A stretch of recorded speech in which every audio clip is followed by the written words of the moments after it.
And good evening. I'm Jonathan Higgins. I'm Rich Carlson. And we are the Scanner Guys, and we're live this evening, coast to coast and worldwide. So this was a really cool thing that we put together this evening.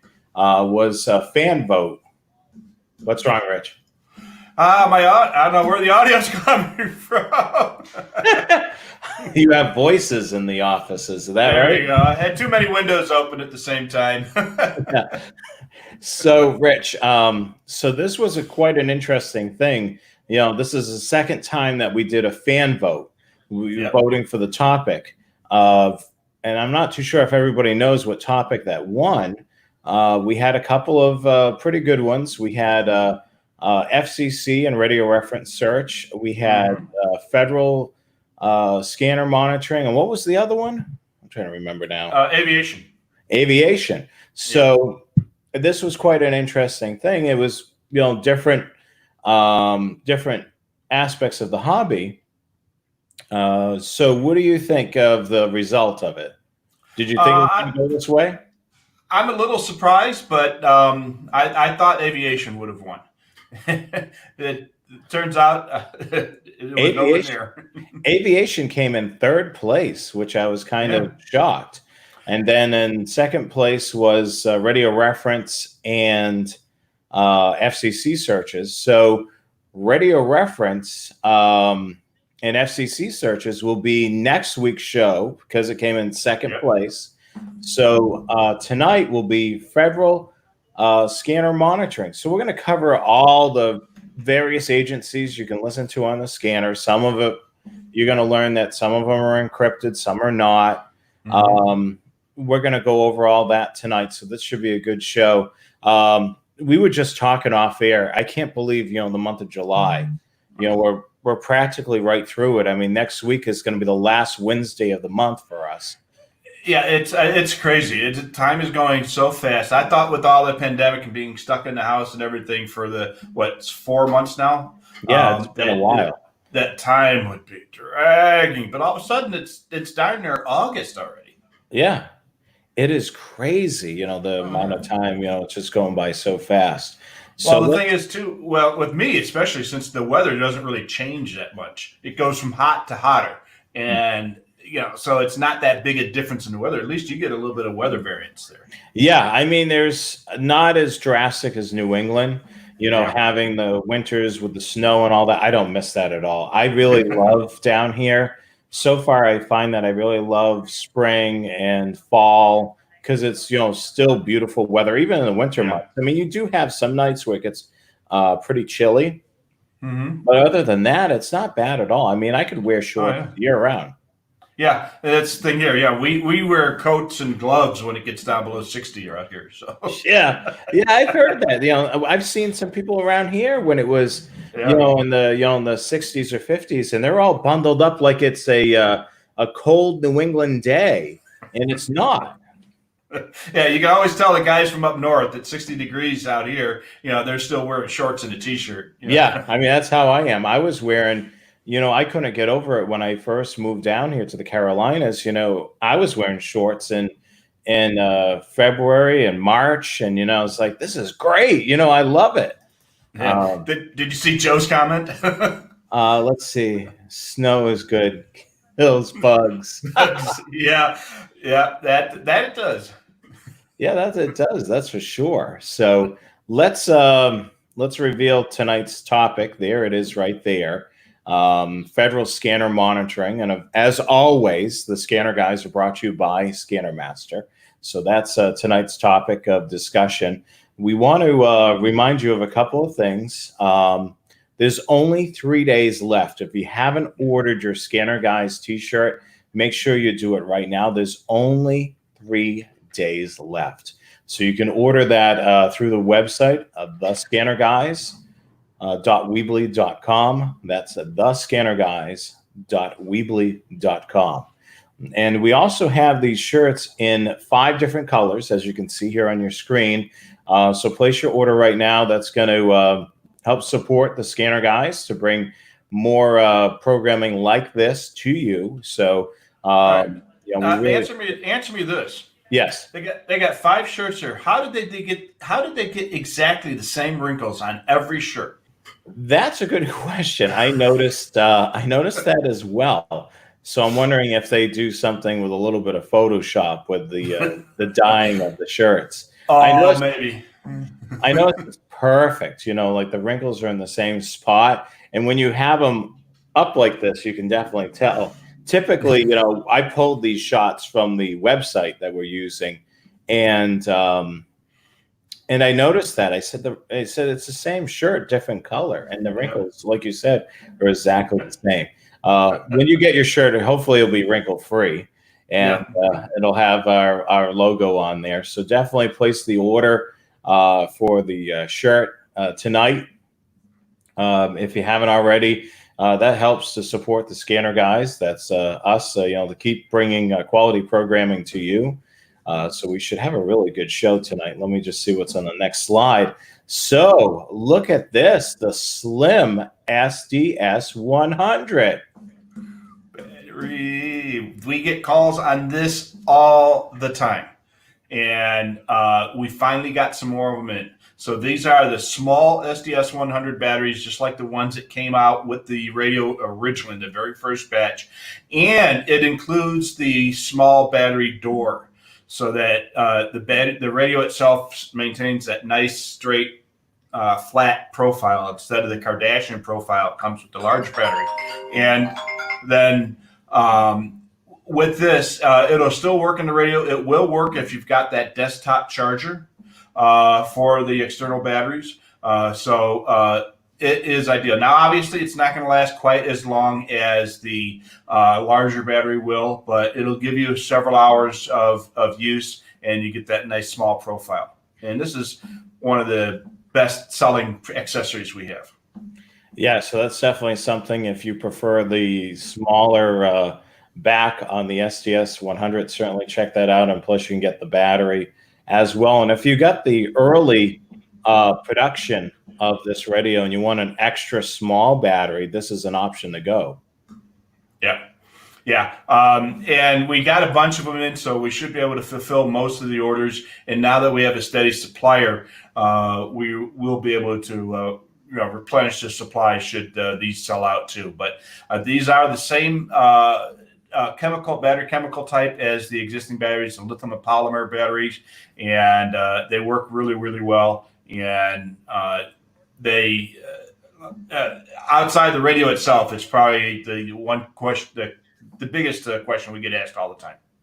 Yeah, definitely. I mean, so get these while they last, and you can order those right through scannermaster.com. Scannermaster.com, you can go to their website. The easiest way to find it is under accessories, and then under Uniden, you'll have a category called SDS 100, and you can grab up one of these on the website right there, and you can see all the accessories that we have available for the SDS 100. So definitely check that out right on the ScannerMaster website. So tonight's topic of discussion, which is going to be a good one, is federal scanner monitoring. These are the common departments that we all know. Some of which maybe some of you monitored, or some of you haven't kind of dived into it. So this will be a way to be able to program some of these frequencies to see if you hear any activity on those frequencies. Let's go into the next slide here. So the National Park Service, I believe, Dale, did Dale comment about this just a second ago? Yeah, he sure did. He is going to be listening to some of these frequencies next week. There's Dale's comment. So he's going to Yellowstone Park. I haven't been there. Have you been there, Rich? Oh, yeah, several times. Yeah, in fact, we stayed in the lodge, 6, 7, 8 years ago, something like that. Right after they had that big fire, the first year the lodge was open, after they had a big fire about 8, 9, 10 years ago.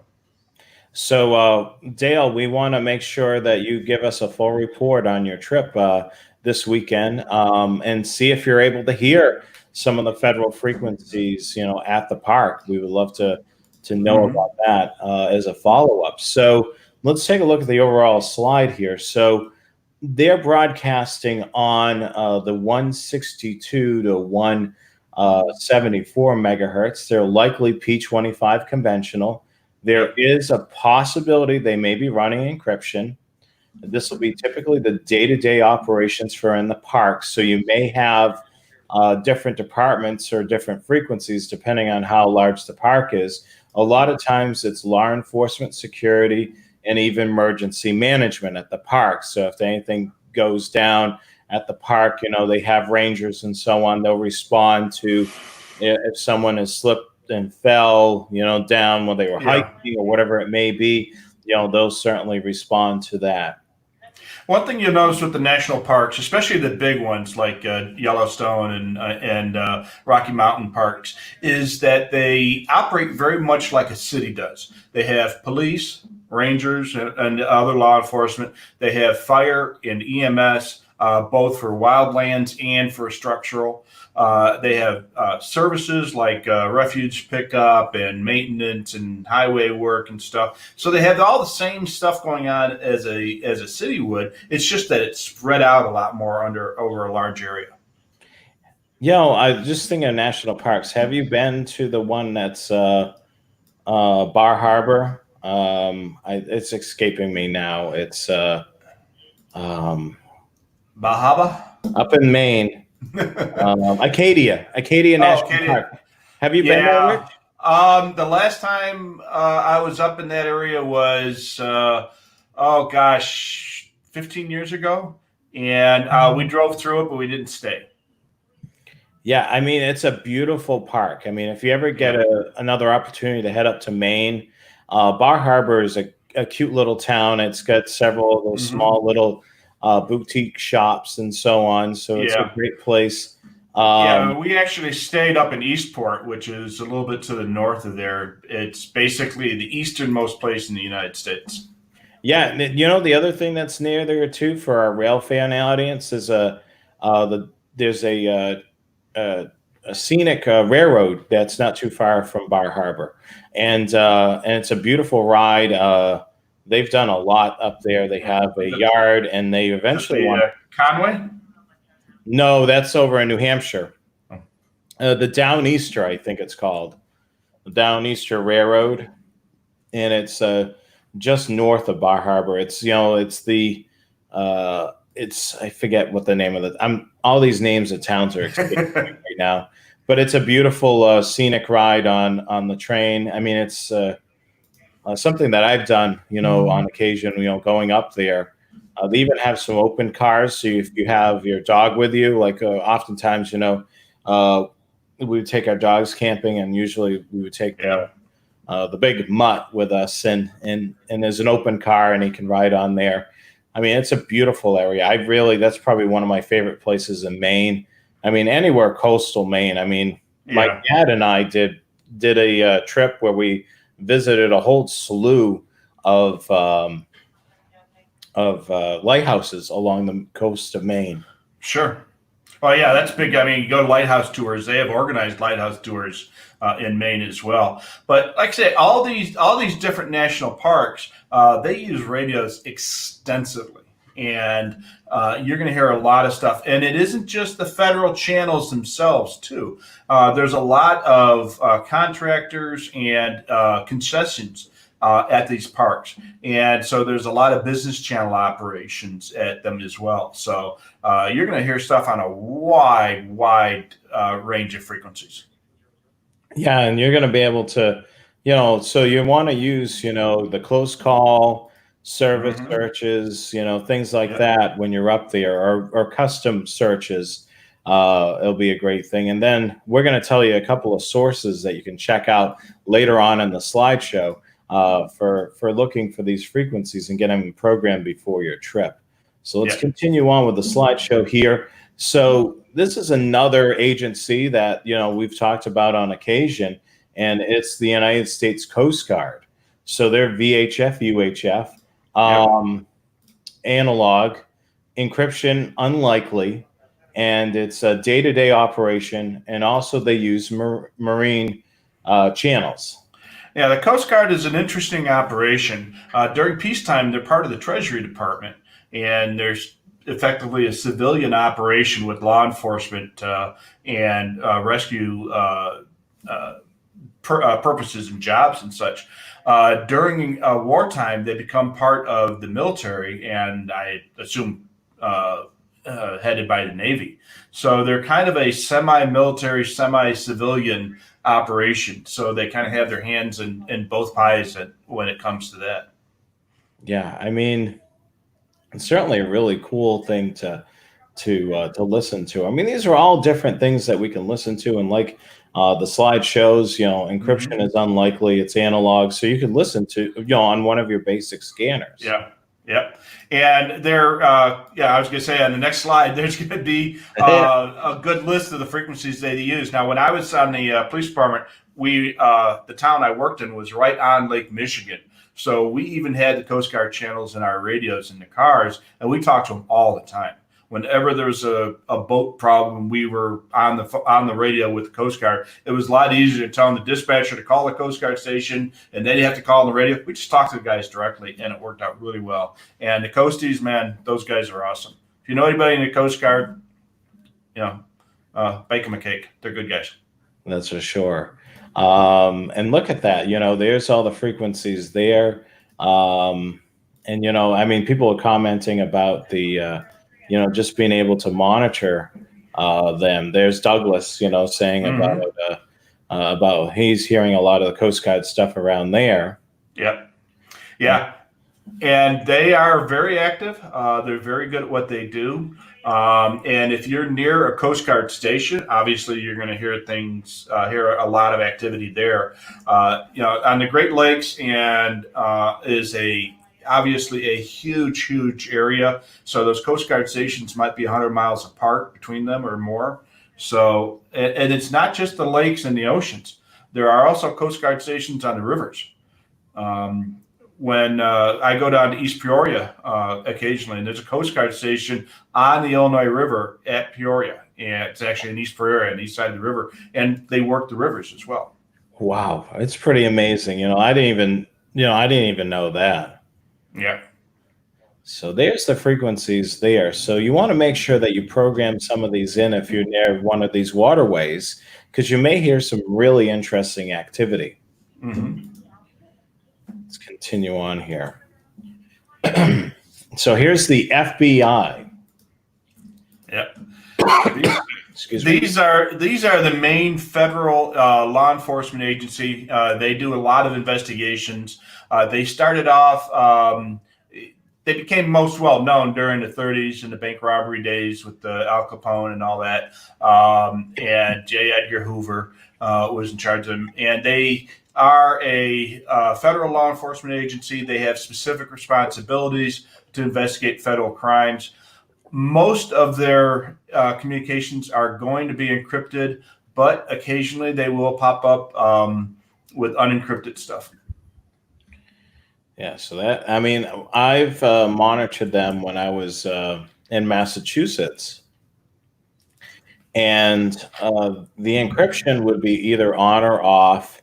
A lot of times they would run it off because they ran into issues with reception. So, I would hear them communicating if they were doing some surveillance, and they would, and I would hear the two people communicating. I had to turn the encryption off. I can't hear you. Yeah. And then, and the good thing about it is, it's interesting to follow when they're doing surveillance, because they're giving, very detailed locations. So you really got to listen to be able to kind of figure out where they're at, because they could be anywhere in the area. These were the channels for New England, so they could be up in Maine, they could be down in Massachusetts, they could be in Connecticut, and they're transmitting typically off of sites that are on top of like Mount Washington. There's transmitters up in New Hampshire, right at the peak of Mount Washington, so they can get decent coverage. I mean, it's amazing. Federal will find all different locations to be able to put their antennas. Sometimes it's mixed in with public safety antenna arrays. Well, they in the Chicago area, they used to be really, really active on several of the VHF channels, and I used to listen to them quite a lot. and before they started going encryption, and they were really interesting, and they were very good at obfuscating, hiding their locations by, I'm on the E Street, I'm just turning on to the F Street, Yes. those kind of things. And sometimes they came up with some pretty funky naming conventions, so they know where they were. So all the main roads had their own names that were nowhere close to the names of the actual road and stuff. So it was a lot of fun to listen to. And if you heard them on Simplex, chances are they're probably following you. Yeah. Oh, yeah. If you were hearing it on Simplex, yeah, more than likely they were following you. I mean, the other cool thing is, they would run tails on people to the point, they would know where you frequent, where you ate, where your girlfriend or girlfriends live. I mean, it's pretty amazing. Like as on the slide, the last bullet point, they may be using some cellular communication nowadays, but they still use a lot of the communication, the two-way radio communication, because it's a little bit easier, just be able to pick up the mic. Hey, he's heading this way, and you kind of keep the cell phone, open. But yeah, I mean, it's really cool to be able to listen to that stuff. Let me go to the next slide here, and here's the common frequencies for the national channel plan. As you can see there, they're identified with D1, D2, D3, D4, D5, and so on. And these are great channels to have in your scanner. Just put it in there in your scanner, and you may hear some activity, you may not. But these are definitely good ones to keep in the scanner. Yeah, and you notice that last one is 155.475. That frequency is supposed to be in every police radio in the country. Now, there are a lot of states who don't follow that. But like in the Midwest, especially, that we call that ISPERN in Illinois and Eileen in Indiana and LEF in a lot of the other states. But that frequency should be in every scanner all the time anyway. Yeah, I mean, a lot of the radios now, they're not multi-band. So it kind of stinks now. You're not able to put that frequency in. I mean, a lot of agencies, we've seen it over the last several years, have moved over to trunking or digital, and it may not be a multi-band radio. Yeah, and VHF radios tend to be more common as mobile radios, and so they are getting away from mobile radios and getting more into portable radios with infrastructure. The nice thing about a mobile radio is it doesn't require infrastructure to talk for 5 or 10 miles. But on a portable radio, requires a repeater or a trunking system to be able to talk, 3 doors down the road.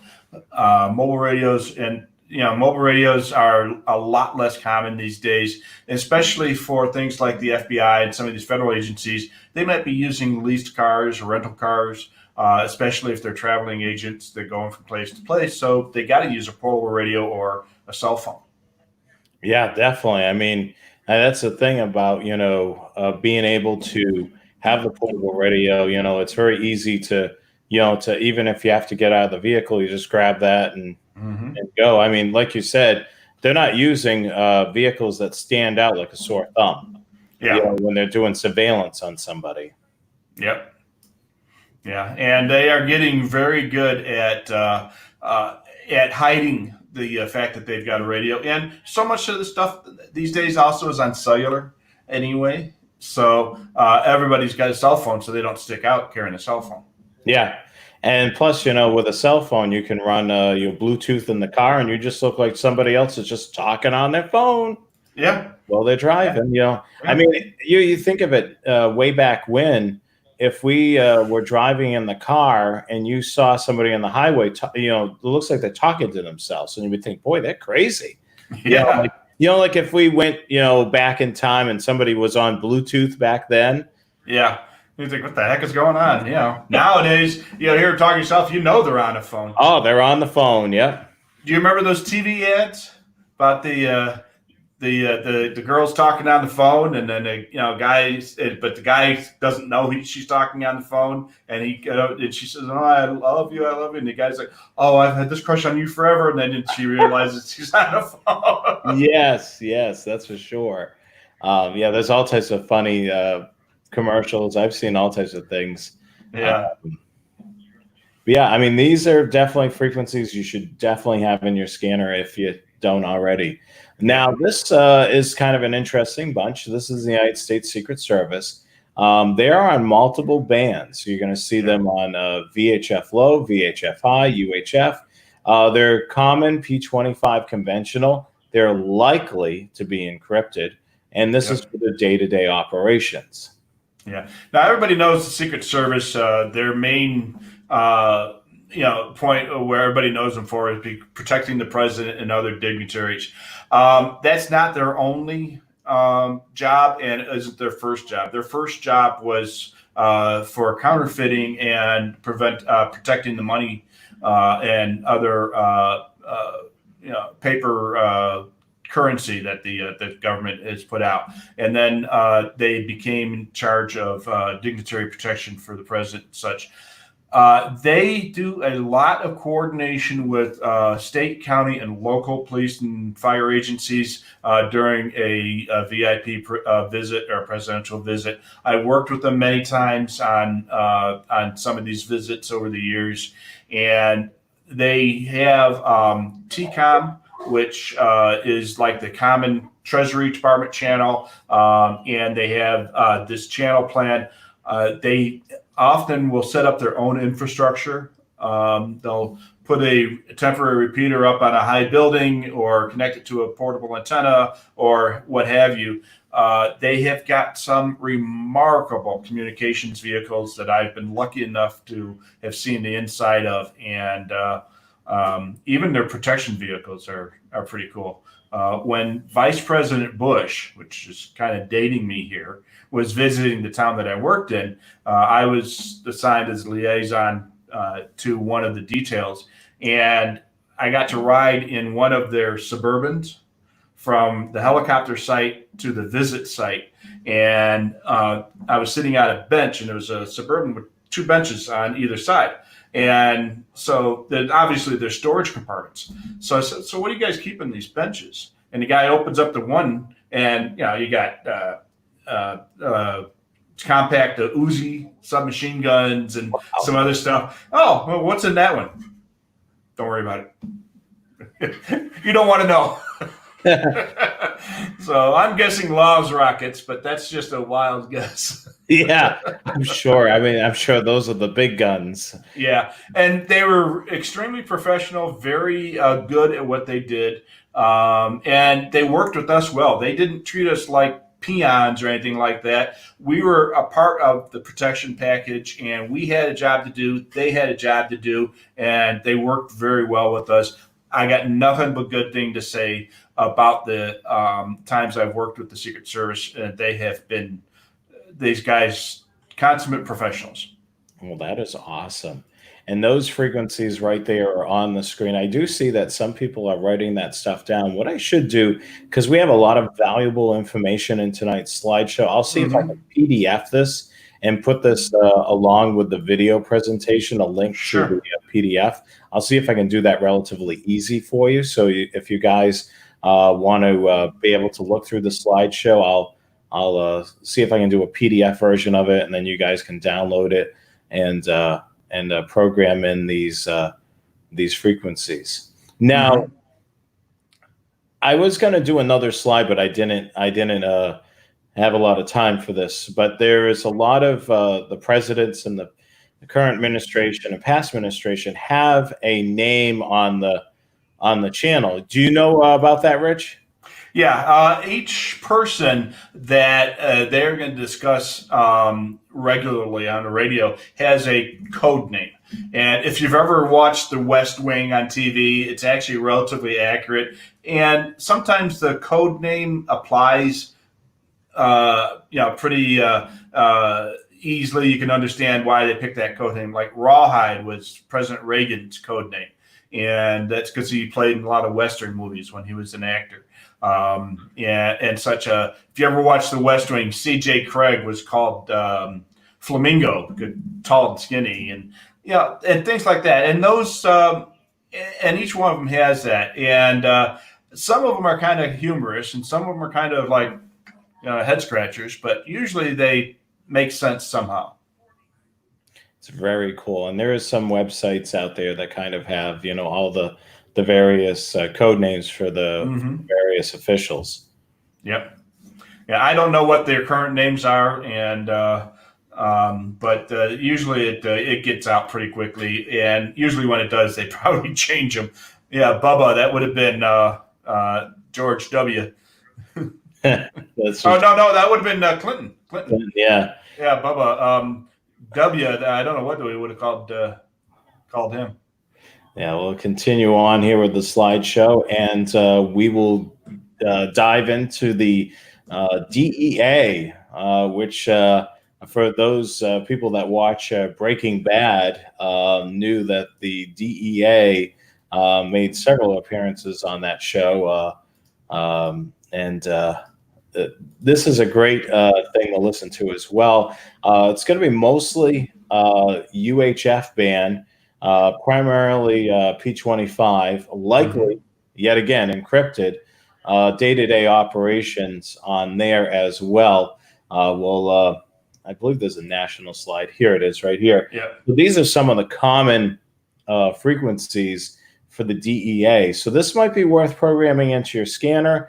Like the previous slide said, encryption is likely, but they may run some certain things in the clear. So, I mean, it doesn't hurt to program these frequencies in that could be encrypted. You may get a goose egg and get some activity. Yeah. If a lot of times they'll turn off the encryption for whatever reason. They might have a radio that's not programmed properly, or they got to talk to somebody who doesn't have encryption, or the code's changed and they didn't get a chance to get all the radios reprogrammed, or for whatever reason. So sometimes you get lucky and you can hear them in the clear these days. In the old days, again, they used to be all in the wide open, and it was great to listen. 418.9 was really busy in the Chicago area all the time. And there's the channel plan there. So that's really neat. So you can see there there's other frequencies out there as well, but this is just the main known channel plan. And like Joe said, oftentimes they're linked. So, they might link two channels together if there's something going on. Yeah, and I've heard that in the Boston area too, that multiple FBI channels were linked together because it sounded like a simulcast. You could do that search, and then you're picking up the same radio traffic on one frequency as the other, and then the link will be broken apart. Now, with these frequencies, we're also going to mention this later on in the broadcast. I'll mention it right now. You'll go from one extreme where there's no activity to all types of activity, and then it'll go silent again. And the same thing with the channels. Like take for instance, let's say there's activity on channel 5, and then there'll be nothing, and then randomly on channel 6 you'll have activity. So it's quite interesting. They kind of switch things up whenever possible. Well, the most consistent thing about their communications is that they're very inconsistent. Very good point there. And we'll continue on with the next department that we have here. And this is ICE, otherwise known as the Immigration Department. Immigration and Customs Enforcement, So we're looking at a VHF band, analog and P25. So there's a mix of digital and analog. Encryption is likely day-to-day operations of that department. Now we have this is what used to be called the border patrol, but this is part of their operations is the border patrol. It's the most visible aspect. And living down in southern Arizona these days, they are extremely busy in this area, and we see their vehicles all the time. They got the white vehicles with the green stripe. In fact, almost the same green as we use on our as our highlight color. And they are very active out here. And if I go anywhere south of Gila Bend, which is one of my railfan spots, they have checkpoints set up down there. So I see those guys all the time. And obviously, they're charged with protection of the borders and watching for stuff coming in and out of the nation across the borders. And they are very active out here. They've got repeaters on the mountain that I can see from my house, and they've got a serious job to do. And again, they're very professional about it. And you'd be surprised at how much of the communications are actually in the clear. Oh, wow. So these are definitely another set of frequencies you should have programmed into your scanner. So we'll definitely continue on here with especially if you live around the peripherals of the country. If you live anywhere near the Canadian or the Mexican borders or along the shore, because they also will take care of a lot of stuff coming in from the Pacific and the Atlantic Oceans and the Gulf. Very good. So this is a department that we deal with occasionally, especially when we go to the airport, TSA, Transportation Security Administration. So they are, yet again, VHF, mix of analog and P25. Encryption varies, day-to-day operation for this department. And let's see here. And I do have a slide that shows the national radio plan here. NAT codes, so they may have one frequency and they have it programmed in their radio like 4 times with different NAT codes, as you can see here. And that's you can do that with P25 channels, different NAT codes and different talk group numbers. That way you can, it's like a trunking system with one frequency. So you won't be able to use 2 talk groups at the same time like a trunking system, but you can specify just this radio or just that radio. And also you can see here with the channel numbers, they have S1, S2, and S3. Those are meaning those channels are simplex. And then you can see the R1, that's a repeaterized system. And then we go back to simplex again. But yeah, I mean, they have several channels there to monitor. As you can see, channel 12 is showing a PL tone. So that means that channel is analog. And then they also have for channel 13, its counterpart, which is digital. Yeah, that I think is the TCOM channel, or one of the shared channels amongst federal agencies. So the TSA, they're not technically a law enforcement agency. They are obviously, they do a lot of screening and security at airports, but you also will find them on Amtrak trains. I've seen them working the L in Chicago. We were going to a Cubs game. We took the L down to Wrigley Field, and there were TSA guys, working the platforms along with the local police. With dogs and stuff. It was during a playoff game, so there was a lot of activity going on. So you'll see them on almost any transportation system. They can be involved with trucking. They can be involved with Amtrak or commuter rail. But their most visible thing, obviously, is at the airports and the screening as you enter the secure area of an airport. That's for sure. So really good stuff here that we're covering tonight. And I'll see if I can make this available as a PDF later on this evening and include that right on our website. So how can we forget the National Weather Service? We can't forget that. That's for sure. The National Weather Service operates on VHF, analog conventional, no encryption.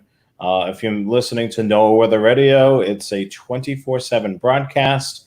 Also uses VHF and UHF links to remote transmitters. So how can we forget the National Weather Service? Yep, and the neat thing about those 24/7 broadcasts is they are a great way to we use them as like a beacon to see how propagation is. You can use it to test your antennas or your scanners to make sure they're working properly, because they're always transmitting all the time and on right in the middle of a major scanner band. So it's a great way to test your scanner or to measure the effectiveness as an antenna, because it's always there. And you can also find them on other frequencies at times. they occasionally will use the radio links to go from the office to the remote transmitter. And those links obviously are going to be transmitting all the time, and they could be almost anywhere in the federal spectrum. Oh, wow. So, yeah, that's really neat to be able to check that out. Do you remember monitoring NOAA with the radio when it used to be a recorded actual person doing the voice versus what it is today with the computer automated electronic voice? Yeah, they would actually have a guy at the weather office basically reading the things off the script and recording it onto a tape and playing that tape over and over and over again. And eventually they switched to digital recording and such, but now they've got actual digital voices and they've gotten much better. They had a couple of computer voices that they started off with, and I think they had different names, Paul and Bill and Frank or whatever the heck their names were, but they had a couple different computer voices, and they weren't really good. And the pronunciation of some of the cities and stuff like that was crazy. And the technology has really improved since then. Yeah, I mean, they would have to spell out the names in order for it to be pronounced correctly, in a different way. And phonetically, it would have to be spelled so the computer would say it correctly. Yeah. Versus, just putting the proper spelling and then it just comes out completely wrong. Oh, yeah. And instead of saying Phoenix, it would say Pohionex. Yeah. I mean, I remember when they made the switch, because every so often I would listen to NOAA weather radio, just to get the local weather and temperatures, especially during a storm. And I remember them testing out several things, when they went to a digital recording and then when they went to the computer voice, and it was a mix. You had some of the computer voice and you had some of the live person. I mean, it was quite interesting. When I was in Massachusetts, I lived by one of the major weather bureaus in Taunton, Massachusetts, and they're still there today. So we're going to cover some of these notable channels for national mutual aid channels. We've talked about these before, but I thought this would be a good thing to include in this broadcast. Of course, you've seen the National Police Mutual Aid channel was on one of the previous slides, and here it is again. And then there's also a National Fire Mutual Aid channel, which you can see right there. And then you have some other channels that are used as well for fire departments there, listed right on the screen. And then how many of you probably have seen the ITAC channels, which are right there? We have a calling. Yeah. We have 1, 2, 3, and 4 of those channels, and those are supposed to be programmed, for various departments as well. Right. Yeah, we had all these frequencies in our radios. We had dual band UHF 800 radios, and so we had the ITAC channels in all of our portable radios. And then in the cars, we had VHF radios that had all the VHF channels in them. And there are dozens of mutual aid channels, and it's gotten to the point where it's getting kind of, it's gotten well past the point of being unwieldy. There are hundreds of different mutual aid channels. And I think we did a show just on mutual aid channels a few months back. I mean, look at it right there on the screen. Also VTAC for VHF, UHF. There's 700 megahertz interops. There's FBI, not FBI, but federal interop channels, which are VHF, UHF. I mean, you could be putting in so many channels. And the problem with that is you get this channel overload. And you might have all these channels available, but not everybody that you need to talk to has all those channels, and nobody knows where they are in the radios. Most police officers, firefighters, et cetera, that are using the radios, all they know is then they press this button, the dispatcher answers them. And when they, and they might know how to go to 1 or 2 channels, but now you tell them, okay, go to zone number 4, channel number 7, or go to ITAC 7, or ITAC 3 or something like that. How do I do that? I mean, it gets a little complicated once they're outside of their realm, where they're, the normal channels that they're on. And like you said, I've met several people in public safety, and they've said the exact same thing to me. I press this button, I know it transmits. That's all. I don't know what band I'm on. I don't know if we're encrypted. I don't know anything about it. I just know when I press this button, the signal goes somewhere, and the dispatcher or the other people on the frequency can talk to me. Yeah, exactly. Same thing like with a car. I know that when I stick the key in the ignition, or nowadays I've had the key in my pocket and I press the button, the car is going to start. I have no idea how to change a spark plug, or if my car even has spark plugs these days. Yeah. So yeah, that's definitely something to keep in mind there. So we'll continue on with the slideshow. So where is the best place to find frequencies? You're having Richie talkitis today, huh? Yeah, radioreference.com is one of the best places to be able to find those frequencies. And most of everything that was on the slideshows this evening was from Radio Reference. So it's a great source of information to be able to get some of these frequencies. A lot of them are located on the wiki page. If you're looking for FBI and things like that, go to your local state page on Radio Reference in the database, and there'll be a section down below the state map where you'll be able to see all those various agencies listed, along with railroad frequencies, aviation, and so on. So on the state page on Radio Reference, you can see some of the local frequencies that have been reported in your local area. Yeah. Now, we've talked about this guide during our mutual aid show. Rich, you know quite a bit about this guide. Oh yeah. In fact, I've actually had some input on some of the older versions in the past. So the National Interoperability Fields Guide, or the NIFOG, is everybody should have a copy of these. You can download it for free. There's nothing super secret about it, but there is a ton of good information. All the nationwide mutual aid channels are listed there, and there's a lot of other good information. How to wire up telephones is in there. All kinds of neat communications information. If you don't have a copy of this, get one.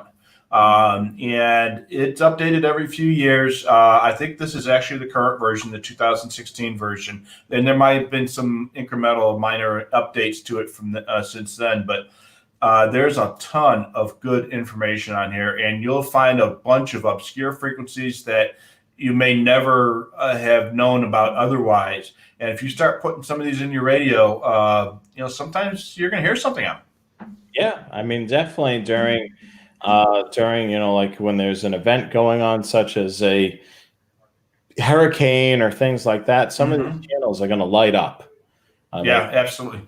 That's the good thing about, you may want to have a system or a scan list that's assigned to some of these miscellaneous frequencies that you don't typically monitor all the time. And you may want to monitor it when there's something going on in your area, or just let it scan through.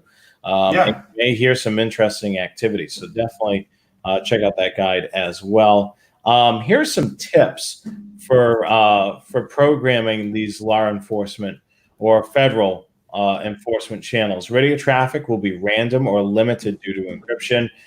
Programming the frequencies will have when programming the frequencies, you may want to program it with an open tone, or even open to digital and analog, because those PL tones could be a little different than what's listed, or NAT codes could be a little bit different than what's listed in the database.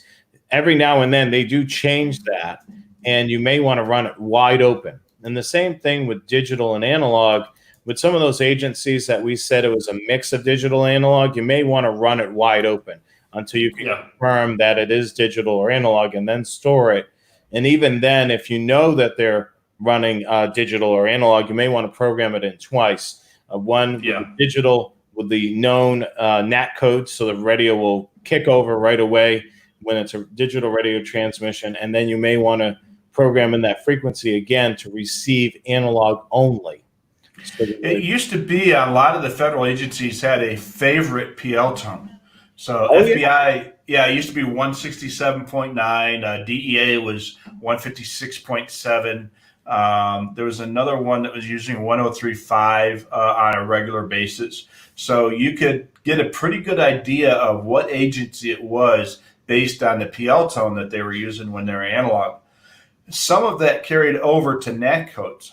So when the FBI started switching over to P25, they would use a net code of something with 167 in it to, because their radio guys like that number or something. And same thing with the DEA sticking with 156. So if you see those PL tones, look in the databases on a frequency that you don't recognize. Look in the databases for other frequencies that use that same PL tone, and that might give you a pretty good idea of who might be using that channel. Yeah, and then the other thing is taking advantage of the search for PL tone or DPL tone. Sometimes that will the code will help identify the groups. Exactly what you said.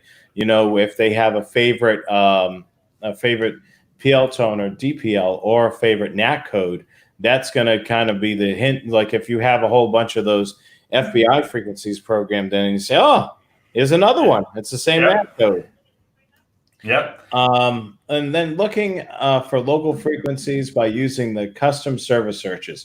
That's definitely a key thing. We kind of gave you tonight, frequency band ranges. So what you can do with most radios is create a custom service search where you're setting in a search limit, a start frequency and an end frequency. And then what's going to happen is the scanner is going to keep searching through those frequencies looking for hits.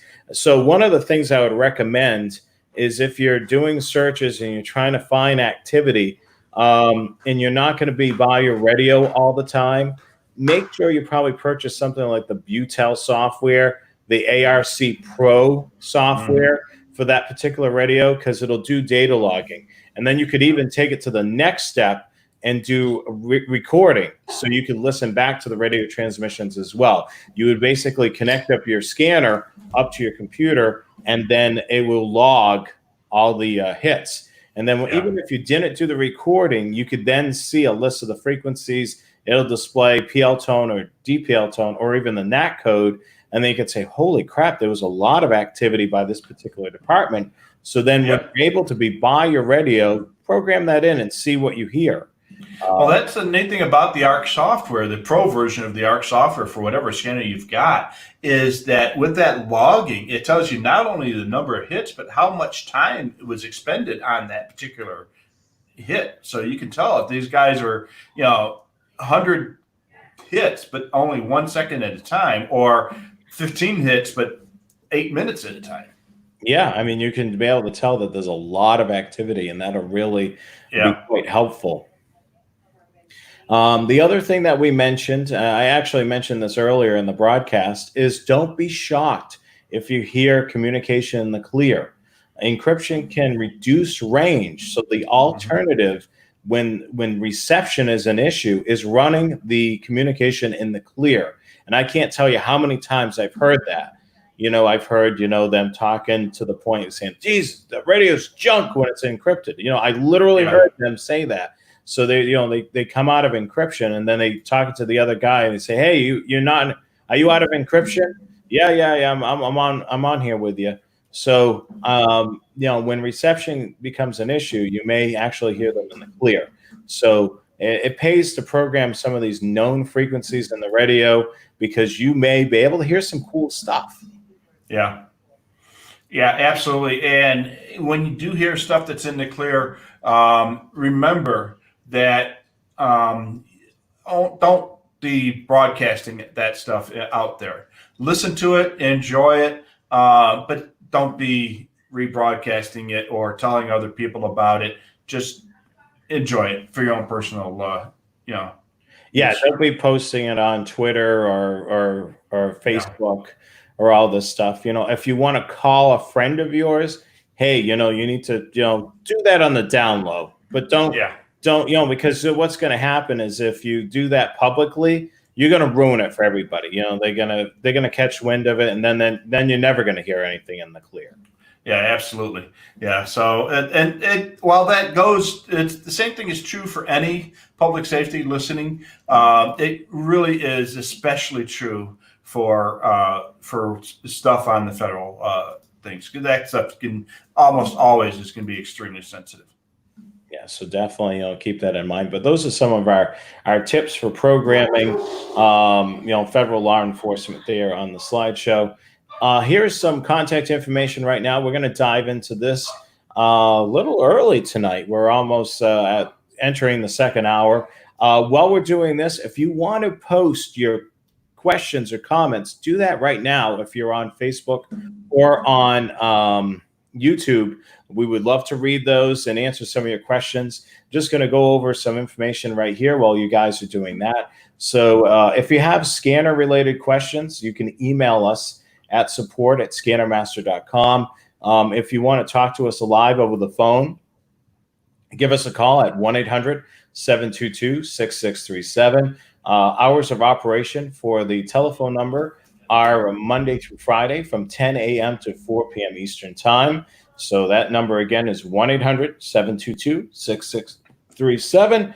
And excuse me there. And then you can shop us online 24/7 at scannermaster.com.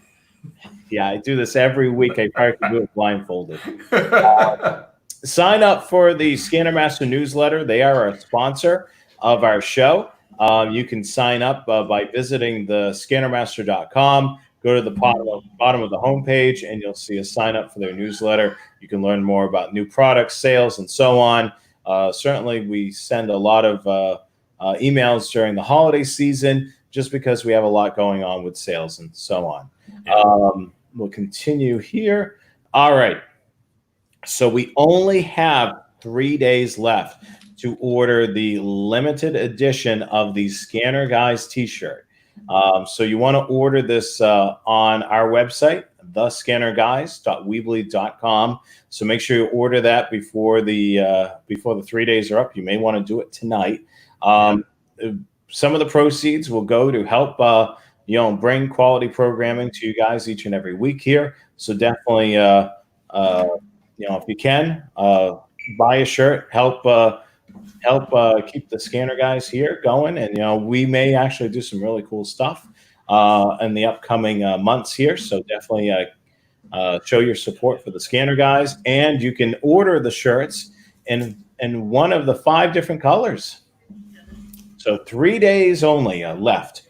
So make sure you order that. Thescannerguys.weebly.com is the website.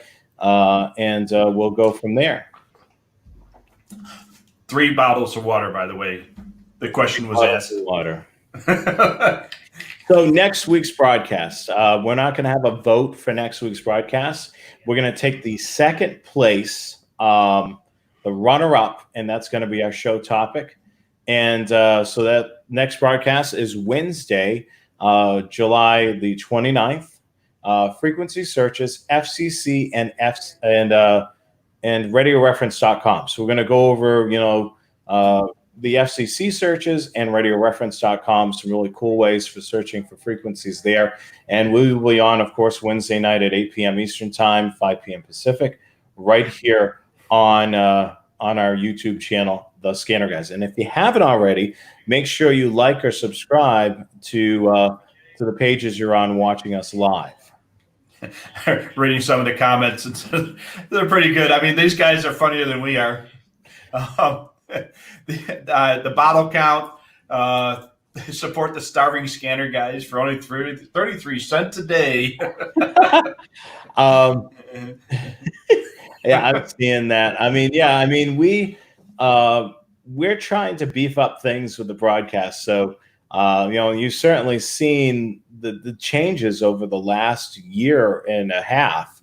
Originally I was broadcasting from my camper, and it was just the 2 of us talking on screen. There was no slideshow. We came a long way, that's for sure. So we're going to continue building on this and making these shows better and better. And I can't remind you about this right here. Stupid scanner tricks. We are always looking for. We love seeing your stupid scanner tricks and your shack photos. We love seeing those as well. So keep them coming. Stupid scanner tricks and shack photos.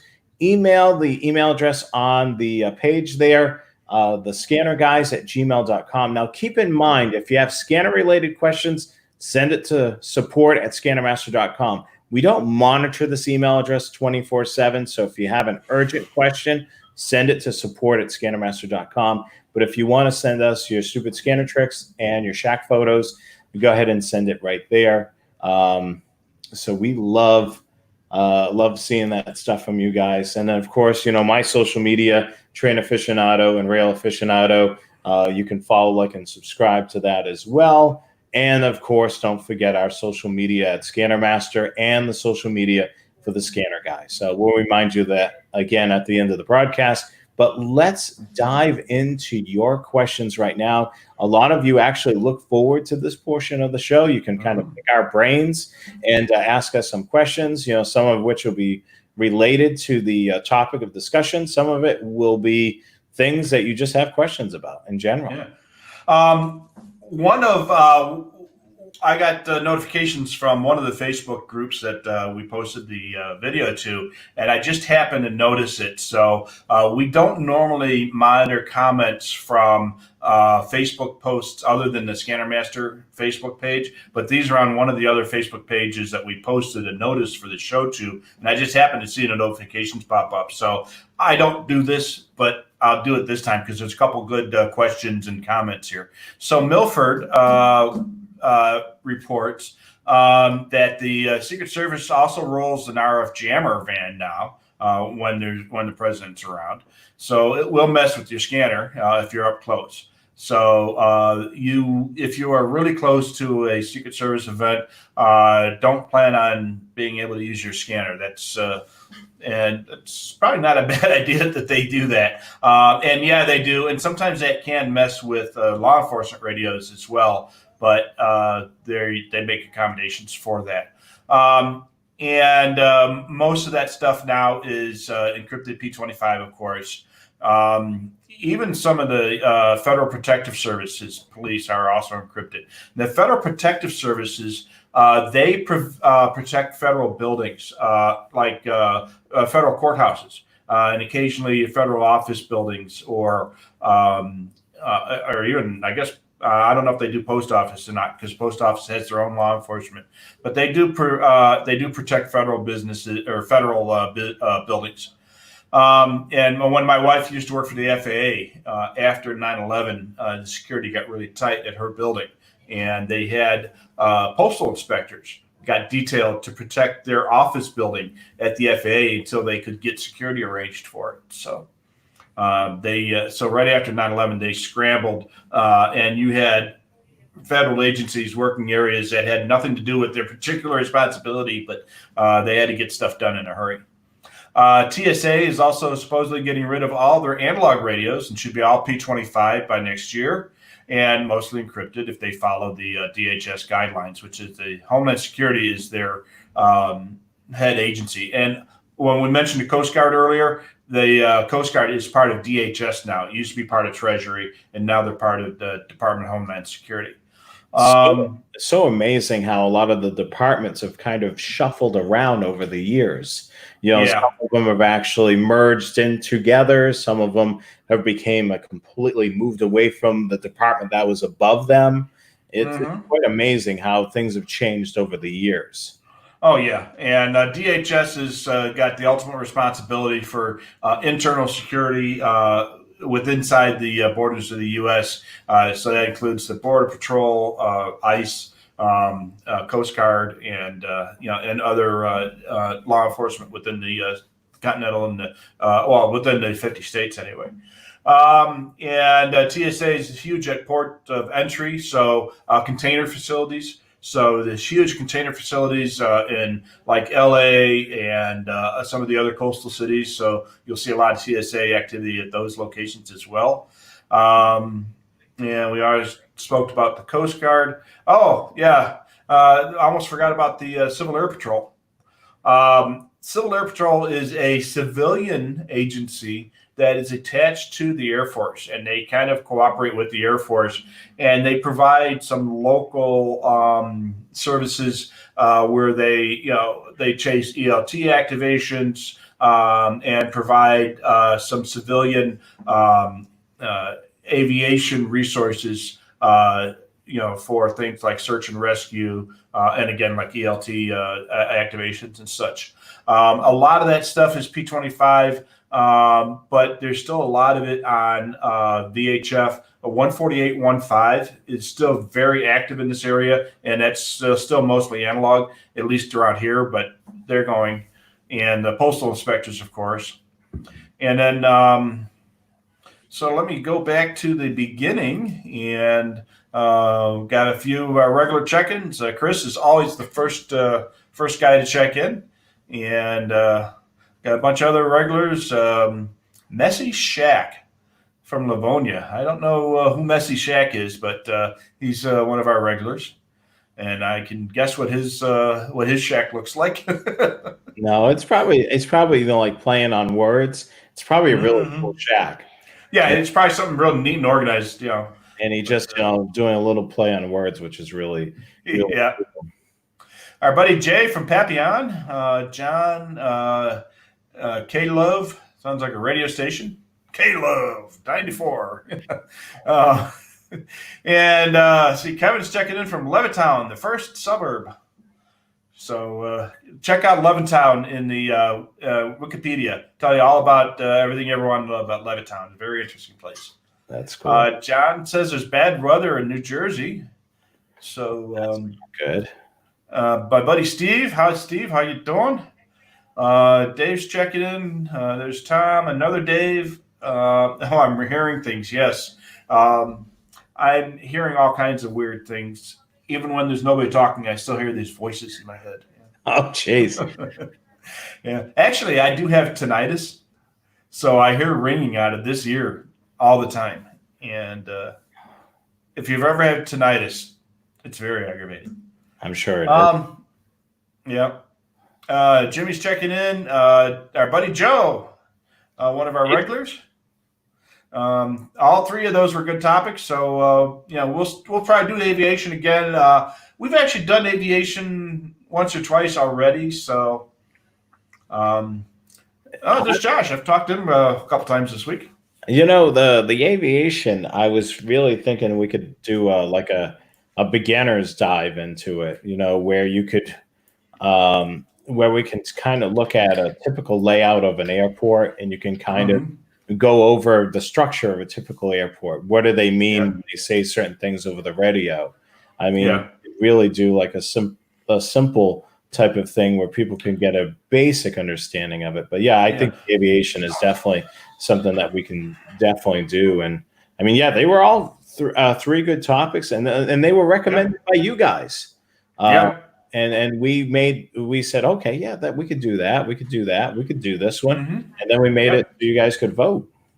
Yeah, absolutely. Chris says we should talk about GMRS and what type of antennas. So we have spoken about GMRS occasionally in the past, but we'll add that to our list as well. And you're actually a part of a GMRS club, right? So I'm a member of the local GMRS club, and I was a member of the GMRS club back in Illinois when I lived there. So very active in GMRS. In fact, I was president of the GMRS club out here for a few years.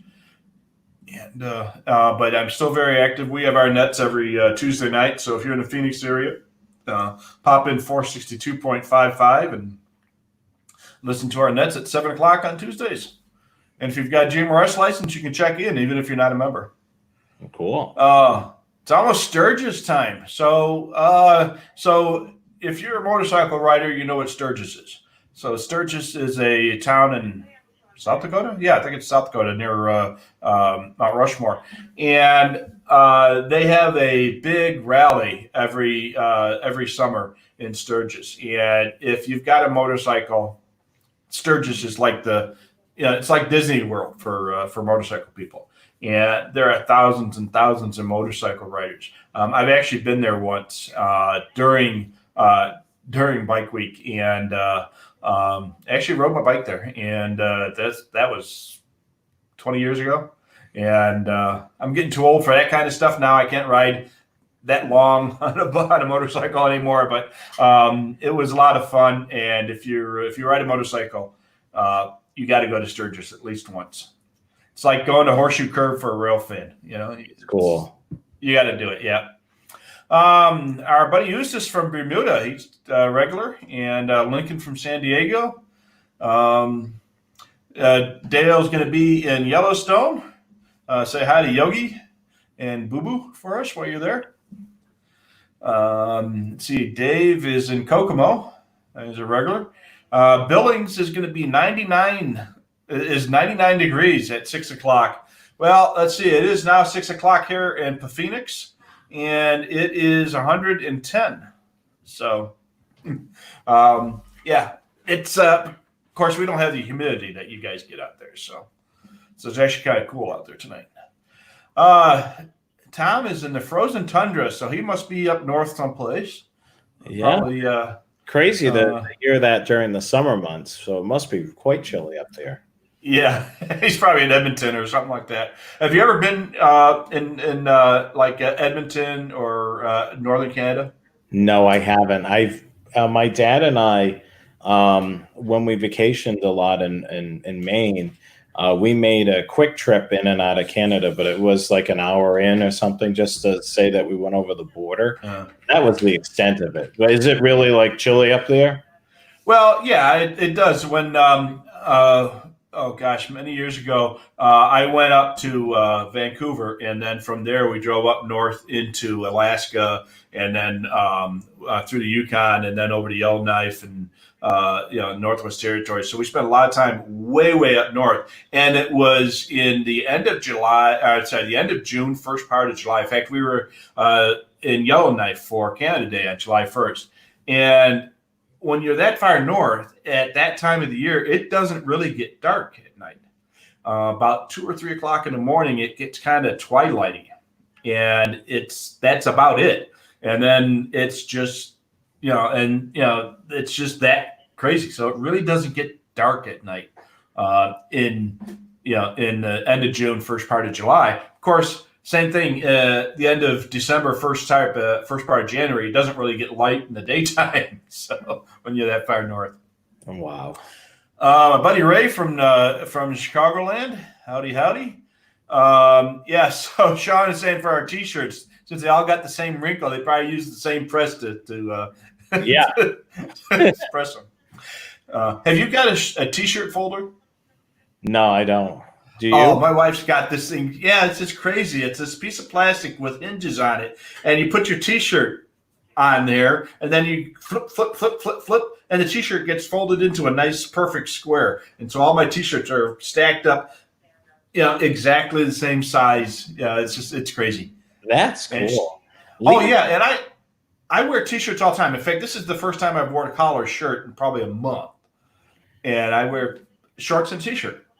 7 days a week, and in Phoenix, usually 2 T-shirts a day because you sweat through them pretty quickly.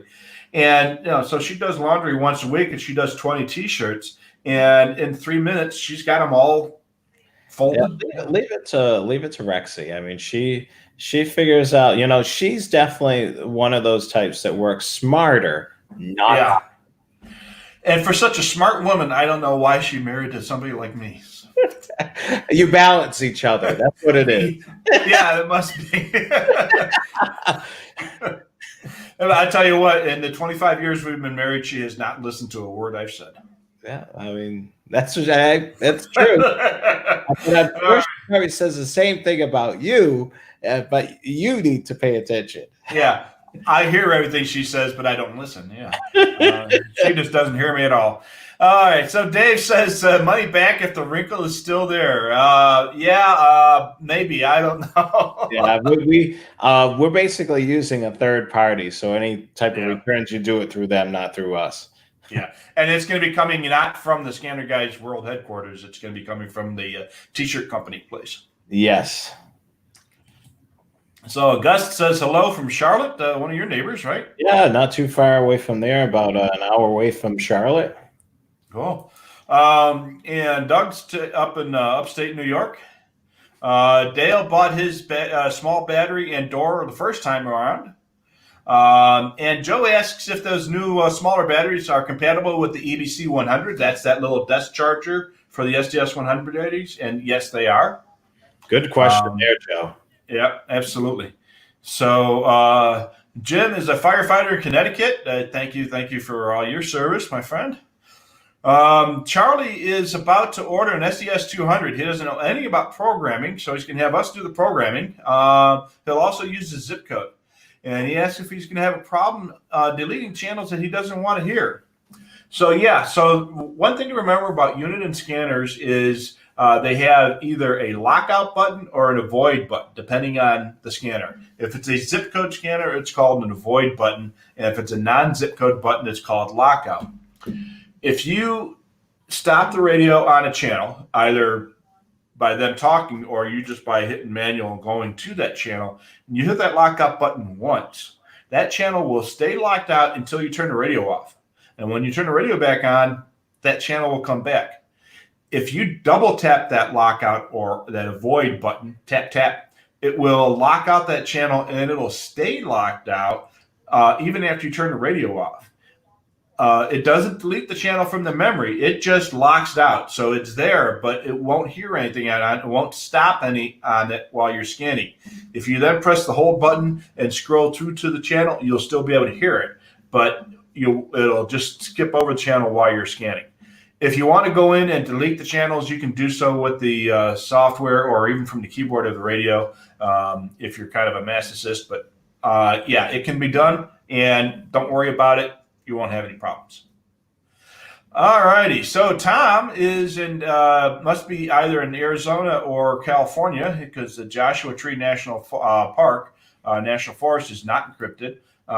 We drive through Joshua Tree every time we drive up to places like Las Vegas or Kingman or Salt Lake when we go there from here because we go right through Joshua Tree. And David's got his ordered his shirt. Have you? Again, order T-shirts. We appreciate that, and get the Scanner Guys logo out there. Dale says the folks that run the hotels and the restaurants are separate from the Park Service and have different radio systems and a lot of FRS channels. So yeah, that's extremely popular up there is the FRS channels in the national parks, especially the big ones where there's a lot of people going in and out and where there's campgrounds. You hear a lot of FRS. Last time I was at Yellowstone or at Rocky Mountain, it was actually on the same trip. We spent 3 or 4 days in Yellowstone, and then we drove over and spent 3 or 4 days at Rocky Mountain. And a ton of FRS activity. And all the concessionaires that run the hotels and the restaurants, they are not federal employees. They are employees of private companies who have the concession to run the hotel at that park or run the restaurant at that park or provide the refuge service at that park. So they will all be using business band channels and not federal frequencies. So there's a lot more to listen to in the national parks than federal frequencies for sure. One thing that we forgot to mention earlier too is the navigational rivers, the navigable rivers like the Mississippi and the Missouri rivers, the lock and dams. I spent a lot of time checking out the locks and dams along the Mississippi River, Iowa, Illinois, Missouri, and such. And a couple of the locks have tours or visitor centers that you go to, and they use Coast Guard frequencies and they use their own frequencies for internal operations. So if you're in one of those areas, those places are fascinating to go to.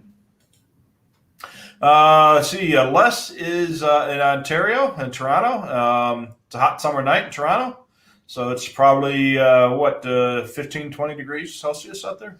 I don't know what the Celsius conversion to a hot night is in that.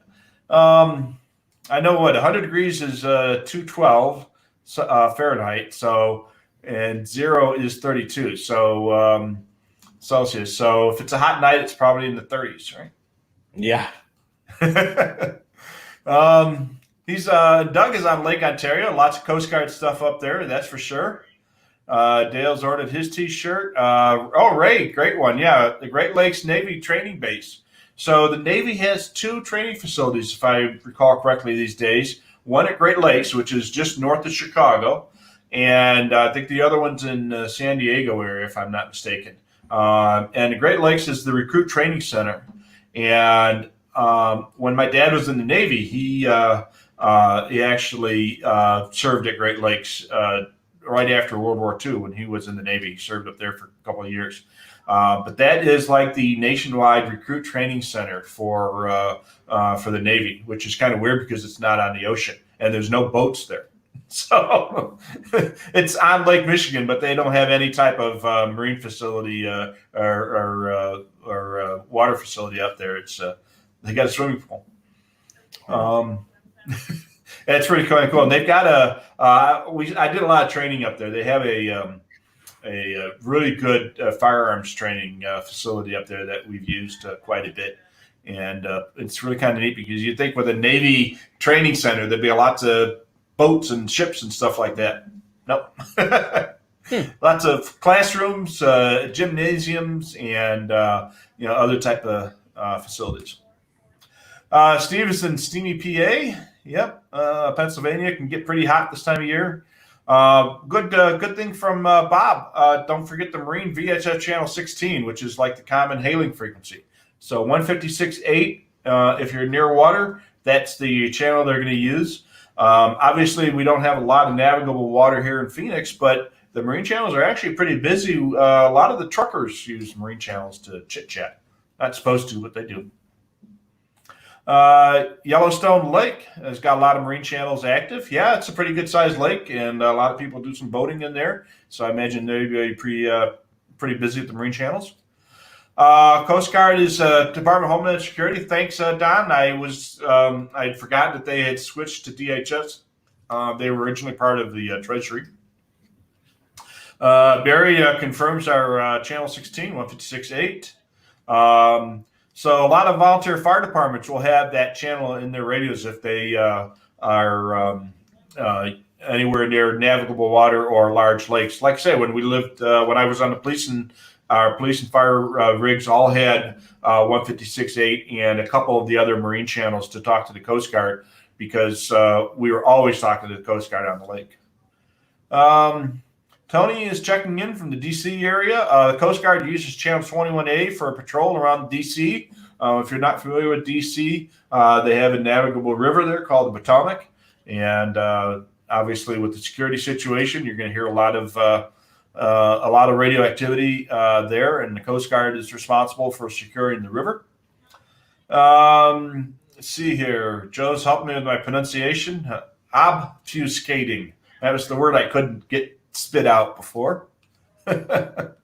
Will's checking in. Will Burr, and there's a story behind his 1967, the Chicago Fire Department, which I think we've told in the past.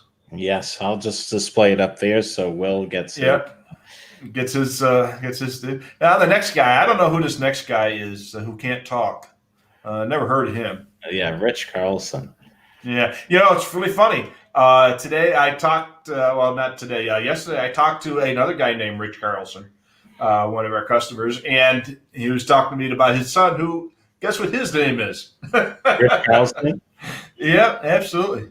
Well, it's funny that, at Scannermaster, there's, Rich Barnett and Rich Carlson. So apparently a lot of Riches and Richards like scanners. Yeah, absolutely. And the funny thing about that is, we get sales calls, calling all the time. People want to try to sell us stuff. And, oh, yeah, may I speak to Rich? And they said, you got him. And they start going into the spiel. And I'm like, no. You get the wrong Rich. Wrong, Rich. So one thing with Scannermaster, yeah, we love to sell stuff, but we will not cold call sell you. Oh. So we don't do that. So if you get a call from Scannermaster, it's because you called us and left us a message, or we have a good reason to call you. Mike is checking in from Mississauga. Mike, I hope your SDS 100 saga in Mississauga is coming to a good resolution.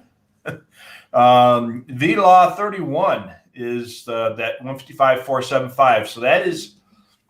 So when you get that NIFOG, that blue book, the guidebook we were talking about earlier, every mutual aid channel has got this name, and they mean something. V for VHF, law for police channel, and then 31 would be a channel number. And sometimes you'll see a D or an A or R and stuff like that. It might need digital or analog repeater, simplex, what have you. And so they get these big long names. VLAW 31. Well, nobody knows what VLAW 31 means. In Illinois, we call it ISPER. But they do have names to it. Nobody ever uses them very often, but that is 155.475, which is the nationwide law enforcement emergency channel. I'm doing my part for the annual gag reel. Yeah, my life is a gag reel. So, Blackhawk is our buddy Lincoln is writing this stuff down. So yeah, Lincoln, we're going to make this a PDF for you, so you can save your ink. Yeah, I saw his comment there, and I said, well, what I could do is I can make this a PDF. So what I'll do is once I have it set up as a PDF, you'll see it on the Scanner Guys website where we archive all of our videos.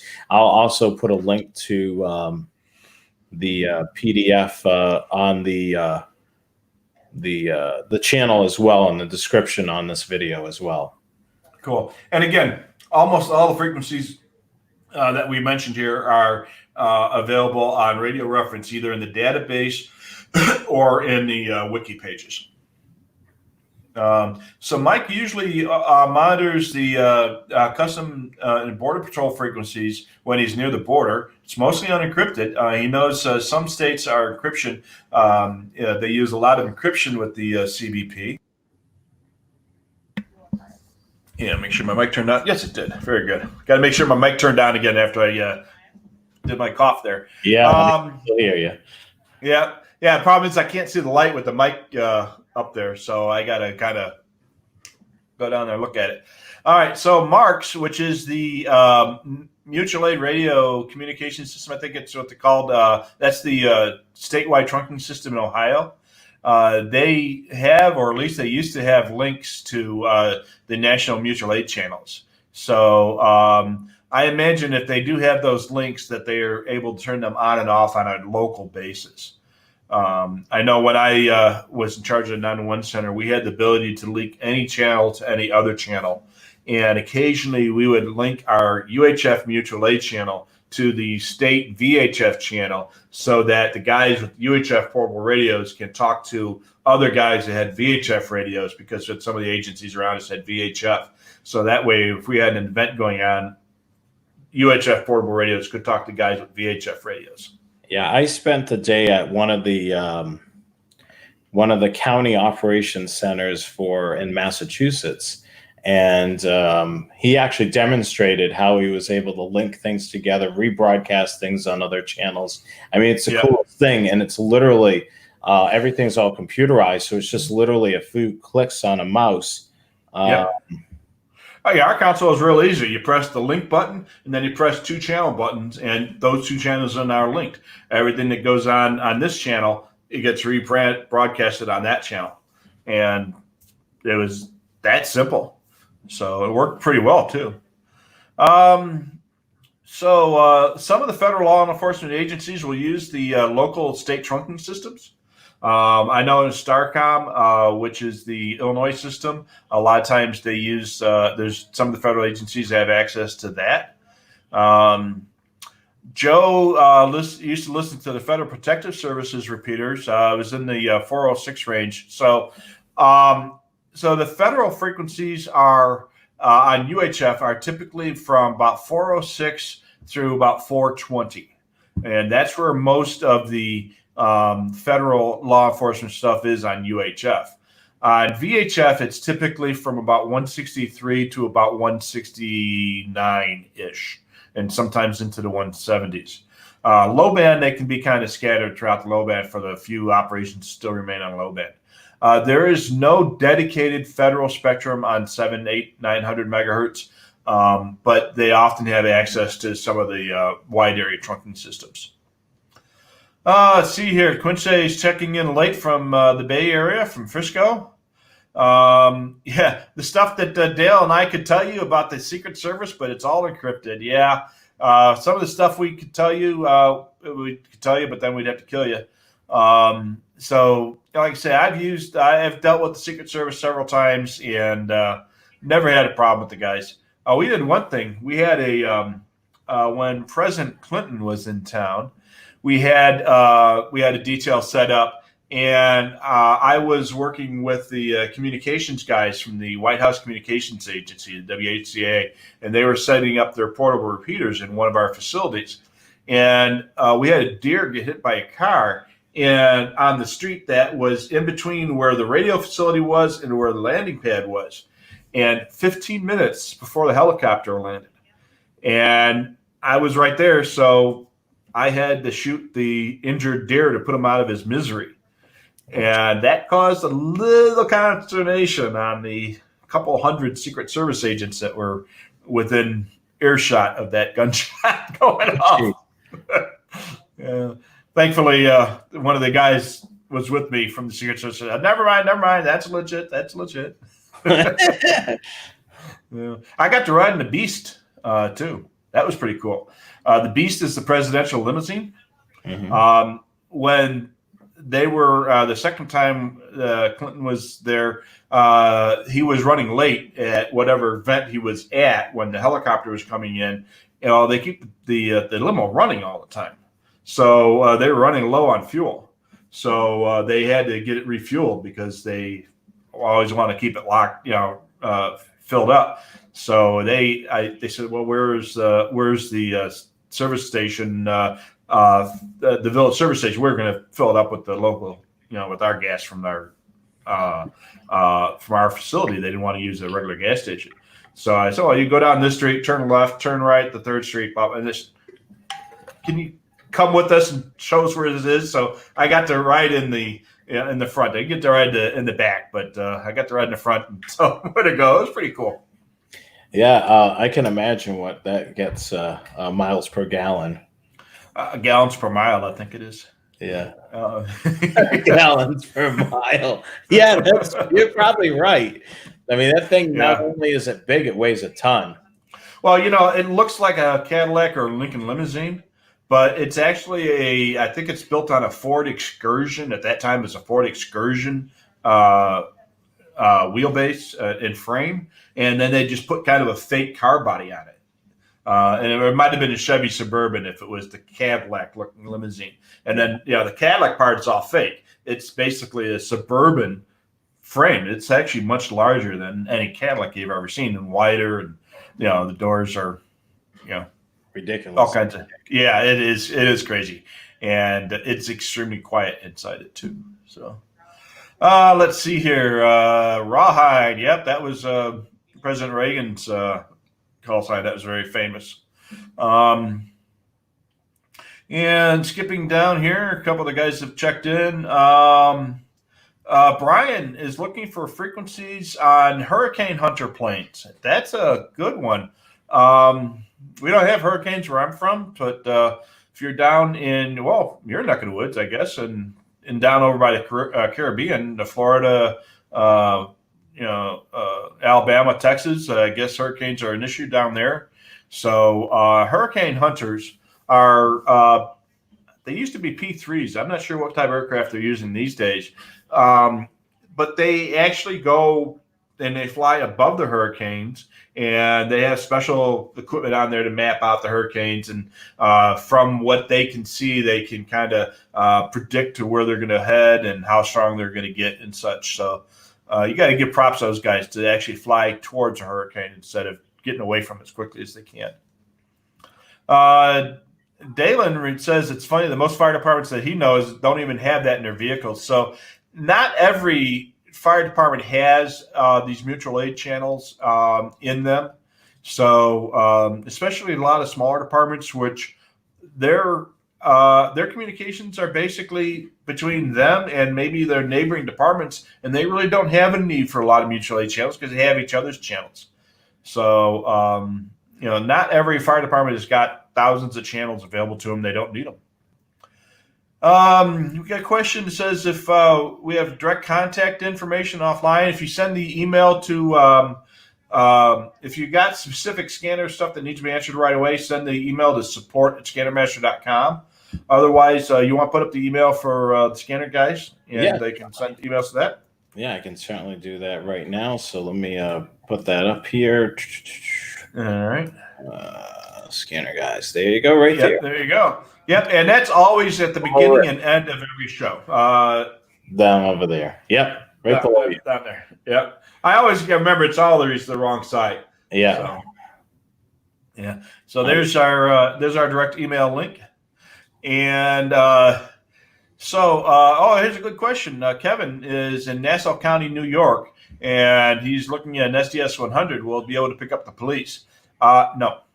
Unfortunately, the Nassau County Police is encrypted all the time, and for all the police agencies in Nassau County, which is out on Long Island,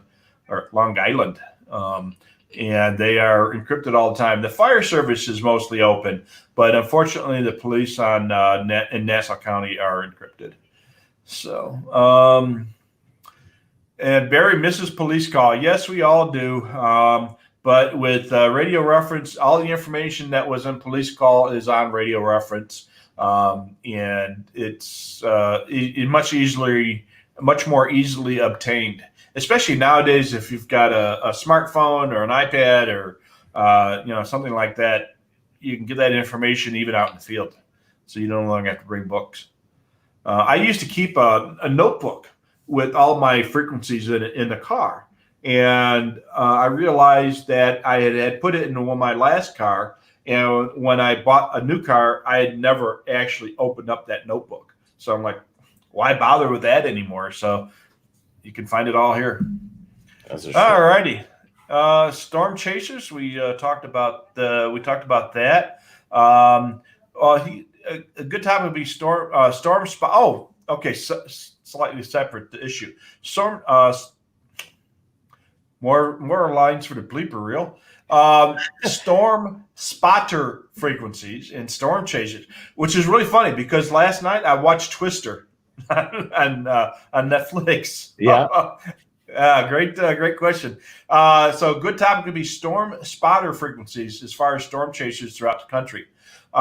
He's been watching some of this stuff on TV, and there's a Doppler on wheels. They seem to be using Motorola VHF. I would imagine that they use a lot of FRS channels for, if you got 2 or 3 cars full of spotters talking to each other. They might have some VHF for MERS channels, or sometimes ham radio. And sometimes they might be using marine radios. No license a lot of times. So that's where your close call and searches are going to be very important for you. We just mentioned about, stupid scanner tricks and shack photos. I just got an email from Scott with a really cool setup that he's got, and we'll definitely have to share that in an upcoming broadcast. He gave us a great description of what he's showing off, and we'll definitely include that as well in an upcoming broadcast. Here's all the information for the stupid scanner tricks right there on your screen. Cool. Yeah, you can always send us an email. It's thescannerguys@gmail.com. And, send us your pictures there. And if you've got non-important questions, something that doesn't need to be addressed immediately, you can send those emails to that address. While you're looking at that, Dave reports that some of the state EOCs may have information on the emergency operating procedures. That would be a great resource. Check your state and local and county websites. A lot of times they'll have their TCIPs, their Tactical Communications Interoperability Plan, or whatever they happen to be calling it, available on their public websites. And that will have a lot of great information on there, what frequencies that they would be using, and what other resources they have available. So if it's on their publicly available website, it's fair game for you to obtain and to use that as a guide to listen to for more localized events. And a lot of times they refer to the NIFOG that we spoke of earlier, but these would be for more localized things, because obviously there are nationwide interoperability channels, and then there's local interoperability channels, which may not be in the nationwide book. And by the way, this is bottle number 4. Wow, you're And really taking down the bottles right now. yeah, well, I talk a lot, so um, This segment of the show. yeah, that's the whole idea.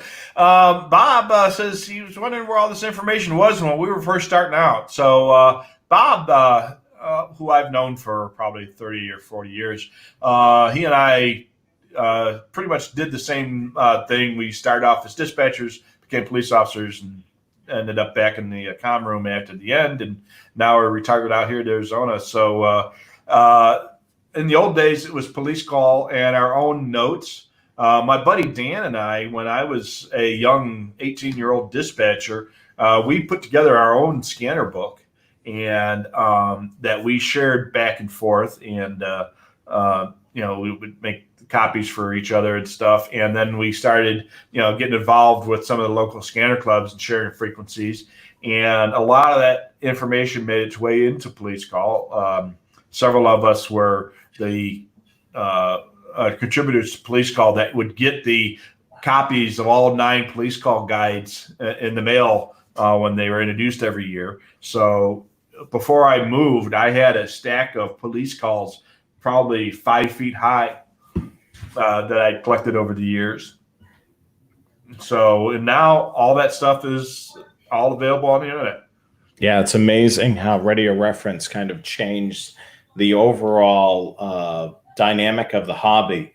Not only becoming the leading source for frequency information, it's a valued tool now that we use for programming, whether it be through the Butel software or any of the database scanners. I mean, that's where the database originates from, is radio reference. So if you have a home patrol or a TRX1 or 2, what you see in that radio is what's listed on radio reference. And that's when you're updating the radio, you're pinging that database. So literally, the company's unit and Ann Whistler will grab a file from radio reference weekly, and that's the database that's in those radios. So radio reference has played a huge role in the hobby that we're in right now. Yeah, absolutely. So if you're not on radio reference, you should be. Dale reminds us that 156.7 is now the national common PL tone. So that is the common PL tone for mutual aid. So if you're using a PL tone for mutual aid channels, chances are it's going to be 156.7. For whatever reason, that was chosen as the national PL tone for analog mutual aid channels. And for P25, a lot of times it's NAC code 156. So I don't know how it came about that way, but it did. And that was PL tone that was chosen for the standard PL tone for mutual aid communication. So if you see 156.7 on a mutual aid channel, that's pretty normal. And we had mentioned 156.7 before because that used to be the common PL tone for DEA usage on their UHF channels. And the question had been asked earlier, where was all this information when we were first starting out? Bill Cheek, a lot of that information came from Bill Cheek's federal guides. He came out with several books about federal frequency listening. Of course, he's also very famous for his scanner mods and such. So the TSA has been using Bendix King VHF portables in their operations for the daily operations. Bendix King has been purchased by another company, and I don't remember who. I don't know if it's ICOM or Kenwood or one of the other manufacturers, but they still have the Bendix King line. They were one of the smaller companies making public safety type radios. Obviously Motorola is the biggest, and then it was GE, and then Bendix King was like a distant third or fourth.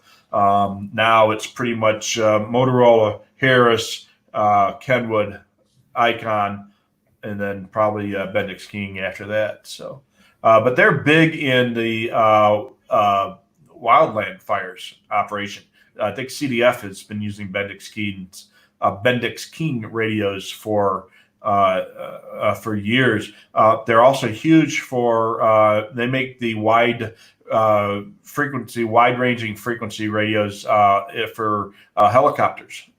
Most law enforcement and fire department helicopters have a Bendix King radio that you can dial in any frequency.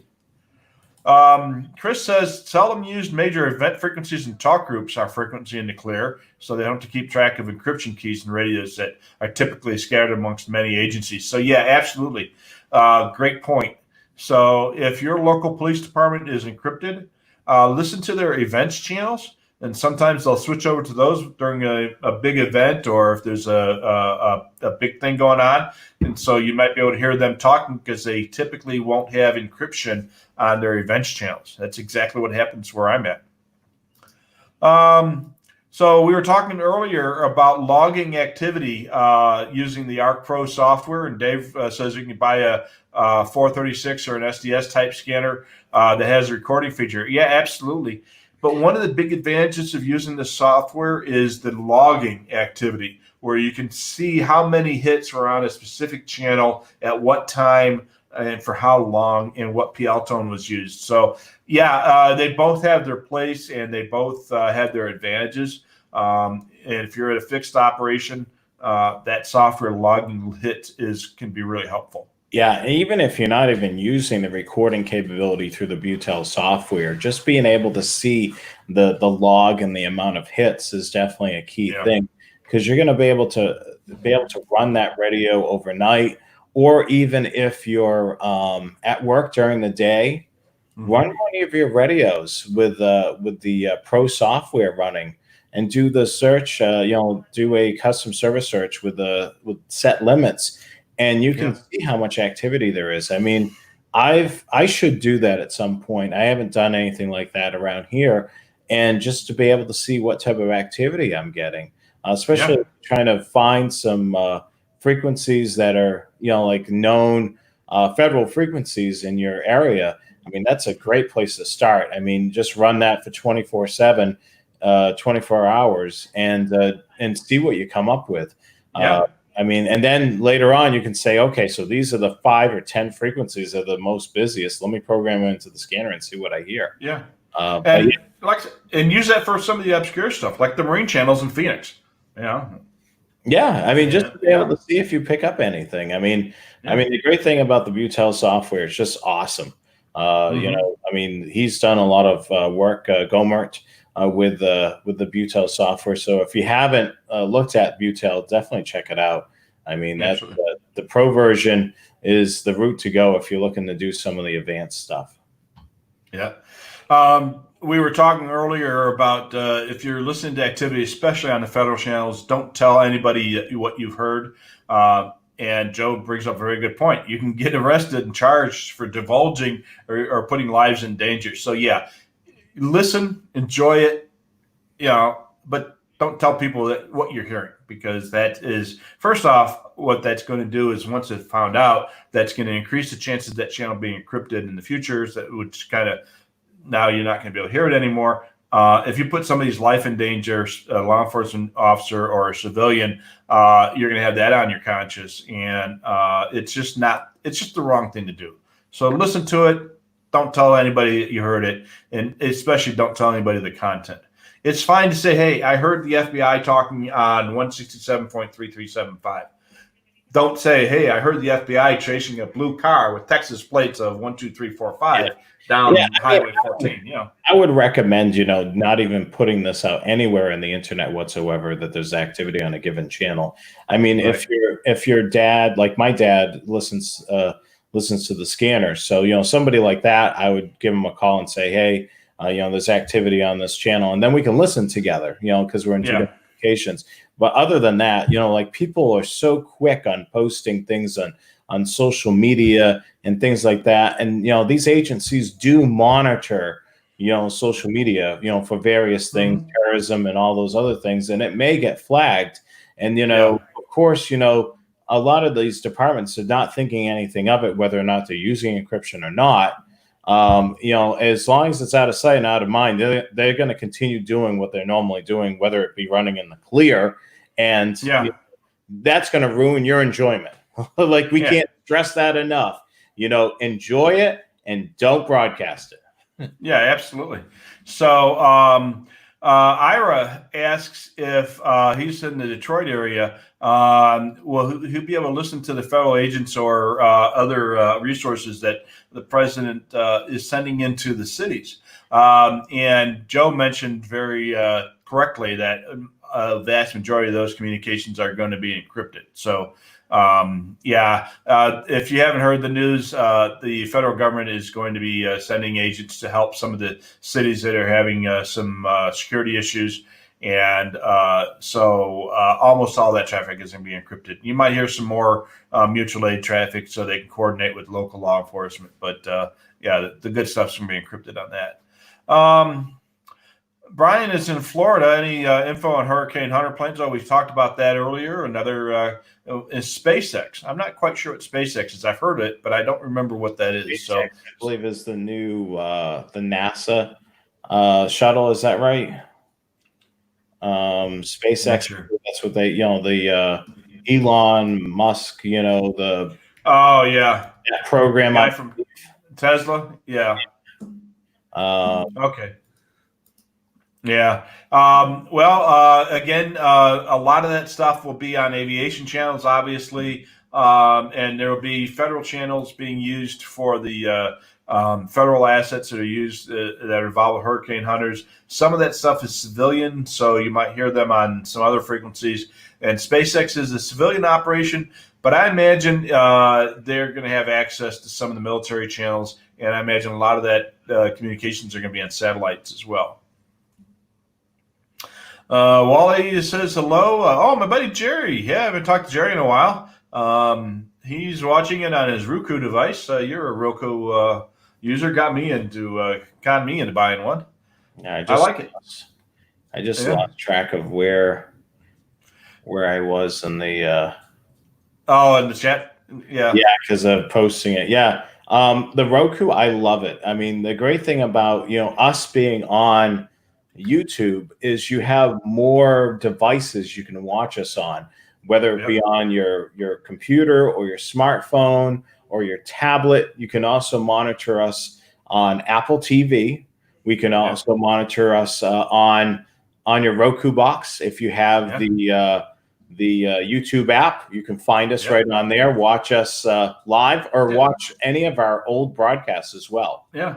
And a lot of smart TVs have YouTube built into it. Its own version of YouTube access, so you can find us there. So just about anything these days can watch the Scanner Guys. That's the whole idea behind the Roku and these smart TVs, is just so you can watch the Scanner Guys. Yeah, That's why they invented it. They had it in mind for us. I mean, it's pretty cool. I mean, we started doing live broadcasts when we were going to the Dayton Hamvention back in 2018, and that was somewhat new for Facebook to be doing Facebook Live. And now you look at it, everybody and their uncle now is doing live broadcasts, whether it be on Facebook or YouTube. So we came into this early. We love it. I mean, you look at it. We're doing a show each and every week live right here on YouTube. Yeah, absolutely. And we actually got pretty decent production values now, much better than we used to. Yeah, that's for sure. It has improved.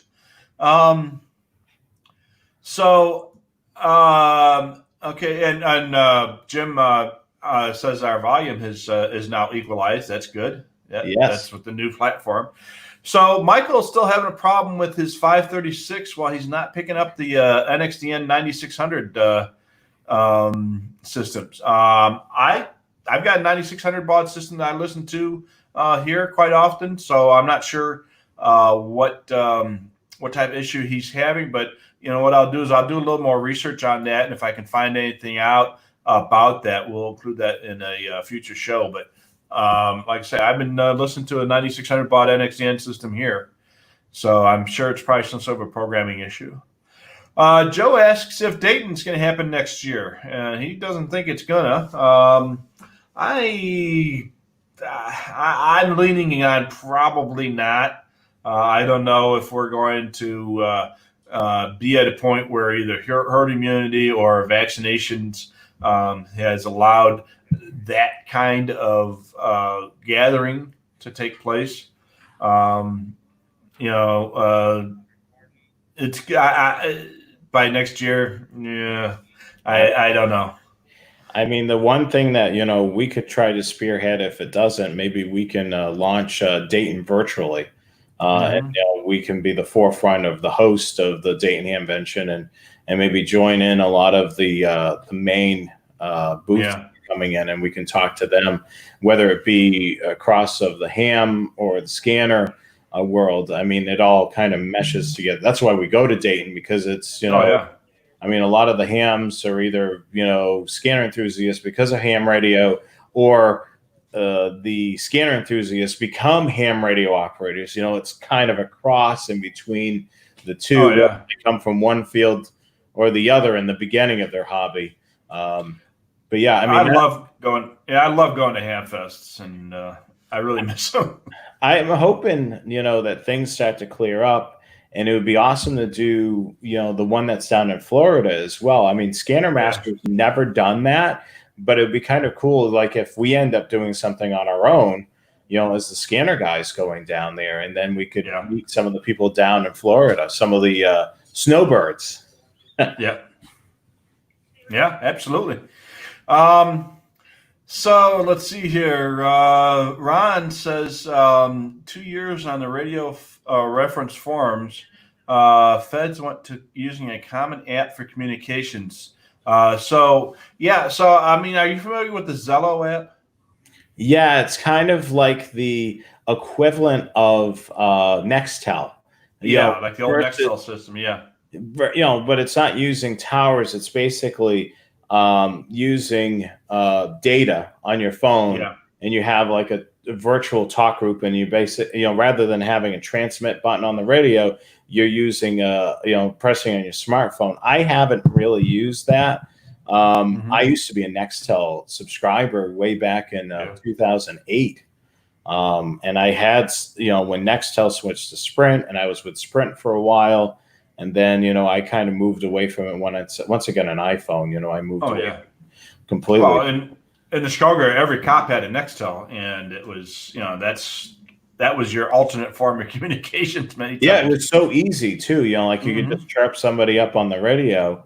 And, when I worked in Boston doing traffic reporting, we had in our operations center, we had a Nextel phone that was sitting there, and there was some of our mobile units were on there. We did have some other agencies that would transmit to us on Nextel, because like you said, all the police had them. So, we were able to communicate with all types of different people, whether they be on the public safety end of things or just regular civilians. Yeah. Well, Ron says that they have an app, and you know what? Now that I think about it, I think he's right, because I have heard about this, where they have an app on their cell phone. They can use it as kind of a two-way radio type of thing, very similar to Zello. I'm sure there's a different name for it, and I'm sure they have their own app that's secured to them. But that would make a lot of sense. That the way they can, anywhere where there's cellular service, they've got radio traffic. I believe I've seen some things, looking for stuff to post on the Scanner Master Facebook page. I believe Mola Rollers worked on some things with an app where it works in conjunction with an actual system. You can kind of do that pairing of it, which is really neat. I mean, things have come a long way. When 5G is across the nation, that's going to transform communications as well. Yeah, absolutely. So let's see here. Jim says that there's an app on the Roku that allows you to do chat on your Roku from the YouTube on the YouTube. That's cool. Our buddy Messy Shack from Michigan says he has some people that have issues with simulcast, but you never hear a reason about turning on attenuation. So we've done entire shows on simulcast, and we'll probably end up doing another one pretty soon as well. One of the ways to alleviate simulcast is by turning on attenuation. So the 30-second thing on simulcast is you have a tower here and a tower here and another tower over here. They all transmit at the same time on the same frequency with the same communications. And they all arrive at your radios at slightly different times. and scanners have an issue with that. And it's all digital ones and zeros, and the ones from Tower A cancel the zeros from Tower B, and then Tower C comes in and makes an even worse mess of it all. And you drop words, phrases, or entire communications. Your signal strength meter is going crazy. So the SDSs were the first scanners that worked very well with simulcast. And by turning on attenuation, you can try to force the radio to hear one tower and not the other two that are a little bit further away or have a lower signal strength. And sometimes that helps. Sometimes it doesn't. So simulcast is like your crazy uncle. You never know what he's going to do. You know? Yeah, it's kind of like, those zeros and ones binary codes been shoved into a blender, and your radio is the blender, and it's trying to just, try to figure out what the heck is going on there. And the other thing that we've shown is, putting a paper clip in place of the antenna. I mean, we've saw in the stupid scanner tricks, somebody using a beam antenna basically at ground level aimed at the site was a huge help. I mean, there's all types of things. If you're having a lot of simulcast issues, don't use your outdoor antenna by any means. You're just creating more chaos in your radio. Yeah, and this is a time when a better antenna makes things worse. Yes. So. I mean, that's strange for us to actually say something like that. Mm-hmm. But yeah, with the simulcast issues, when you're using the better antenna, it's not going to be good. Yeah, absolutely. Now, sometimes a Yagi antenna will help because you can force the radio to hear this tower and ignore those towers. So. Yeah, because you're using a directional antenna. And if you've got it precisely on that site, that's going to be a huge help. Yeah, and sometimes if you point the antenna away from that site so to prevent overload. So Dave mentioned the VA, the Veterans Administration. So if you have a VA hospital in your area, there's a good chance that they're going to be using federal frequencies for the employed security and operations. Contracted stuff will most likely be using business frequencies, but federal employees will most likely be using federal frequencies. Ron says the only time you heard him on multi-jurisdictional investigations and surveillances. So that was about one of the things we were talking about earlier. Oh, all right. Jim says he was made a mistake. There is no chat on the Roku. So, okay. Sorry about that.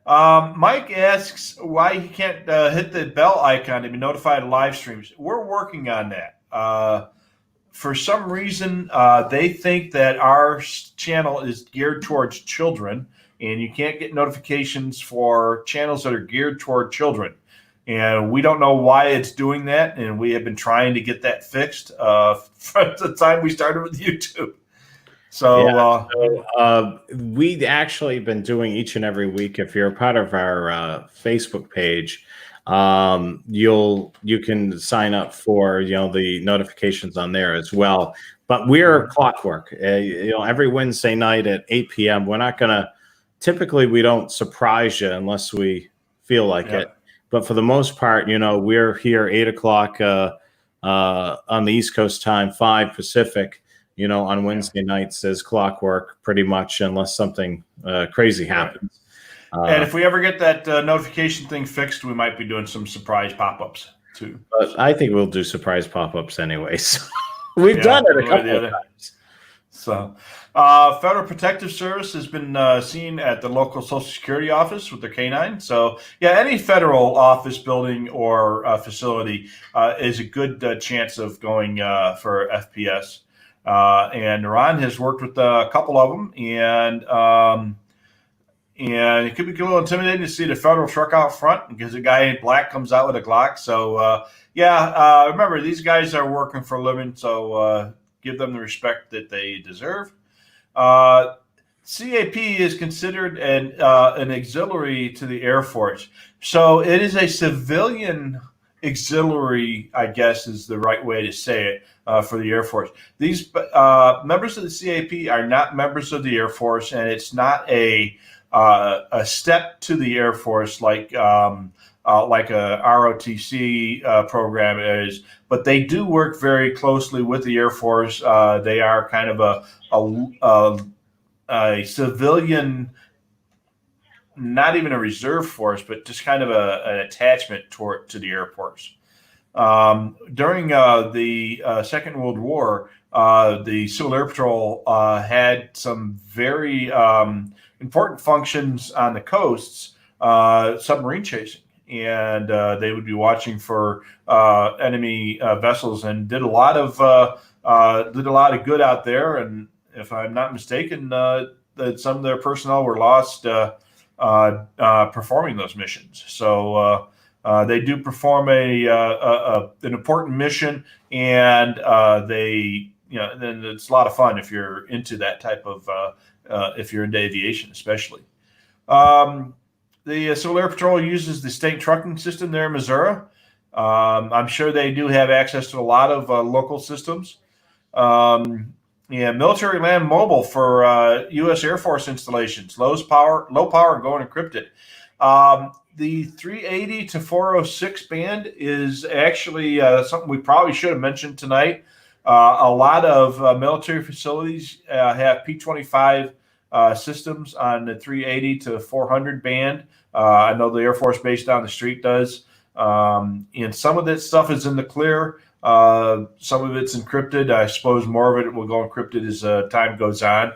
But check for 380 to 400 megahertz for P25 trunking systems. Chris asked if we got the emails of his shack pictures. We will do a shack picture show soon, I imagine, when we get enough pictures. We definitely did get those photos. Thank you so much for that. We'll definitely be sharing that in an upcoming broadcast. Just want to take a quick reminder. We only have 3 days left to buy these shirts. So make sure you visit our website after the broadcast, thescannerguys.weebly.com, and you can purchase your very own Scanner Guys t-shirt. All righty. Air shows, great thing to listen to. So there's usually a lot of federal aircraft at air shows. Blue Angels, Thunderbirds, if you're in Canada, the Snowbirds, which actually come down to do shows in the States quite often. They all put on great shows, and they all use either military aircraft band or some of the VHF aviation channels in the 140 range. So that's always a lot of good listening. And typically air shows are huge scanner enthusiasts attractions. So watch the forums, Facebook groups and stuff like that. There's usually on the big shows like the Chicago Air and Water Show, a lot of those frequencies are published ahead of time. Dalen loves the idea about a beginner's guide to aviation. He's not a newbie, but he still would like to watch that, so we'll put that on our list. The Civil Air Patrol, do they still use 26 megahertz? I've not heard anything on those frequencies for a long time, so I don't think so, but somebody else might have it. So Civil Air Patrol's on 148.15. Yeah, we mentioned that earlier. That is their nationwide repeater channel. And I think the PL tone on that is typically 103.5, but some of that has gone to P25. They're still using analog in this area. But I heard P25 on it occasionally. Charlie checks in and says, hi. Coast Guard in Michigan uses the AG101 a lot. I'm not sure what that is. Call signs. And the 167.625 base station's usually in the clear. Helicopters usually encrypted out there. Alicia checked in late. Sorry, Alicia, we can't talk to you since you were late. If you were on time next time, we'll be able to talk to you. See, he's just kidding about that. just teasing. Our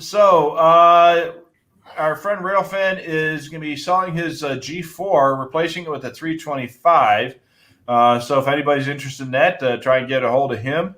If you're a paid member at Radio Reference, you can sell radio equipment there or trade. I thought you were going to say auction it off.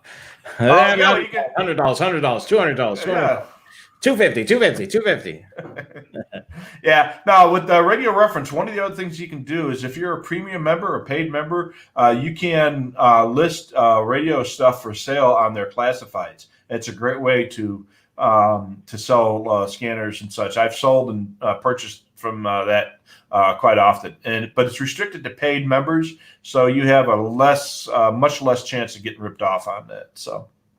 Yeah, that's a great thing about it. And it's a great store, for looking for that use. Yeah, because it's all scanner stuff, and that's what we're here for. So Alicia says we should have our wives on the show. I've tried to get my wife to pop in and say hi, but she doesn't want anything to do with it. So World Headquarters is my home. Yeah. This is, well, we have actually 2 World Headquarters for the scanner guys. So one here and one there. Yeah, there. So we're basically we're covering coast to coast, literally, because you're in Arizona, I'm in North Carolina. So we've got the coast covered. Yeah, we're not actually quite at the coast, but we can see it from the backyard. Yeah. And then so Chris says the only time he can hear GMRS is when he goes to the Chicago area, but he's got no GMRS where he's at. Frank is in Advance, Missouri. Okay, I'm not sure where Advance is, but that's I assume that's someplace in Missouri. Anyone know the distance for the GPS radiance on the 885? Great question.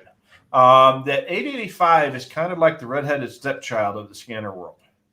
That's the CB radio with a scanner built in. And the scanner works only by GPS locating, and it will only allow you to hear you select the service types you want to hear, but it won't allow you to select the channel or even see what the name of the channel is. It'll tell you that it's a police channel or a fire channel. I don't know what the range settings are on that. The default, that's one radio I don't have, so if somebody knows what the default range setting is on an 885, let us know.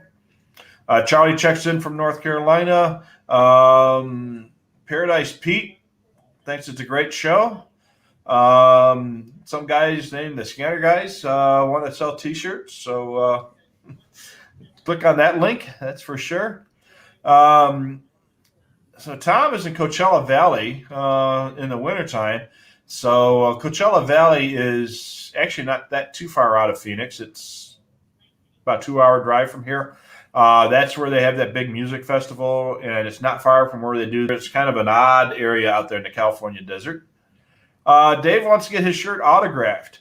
Well, you won't be able to do that from the start, Dave. We won't actually be handling the T-shirts. They're going to come to you directly from the manufacturer.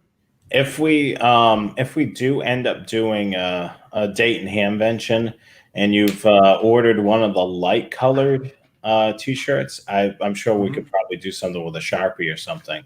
I've got a white and a silver colored Sharpie, so we can even do it on the dark T-shirts. Yep. So we'll definitely, if we end up doing Dayton, which with any luck, hopefully we're able to, and we're able to.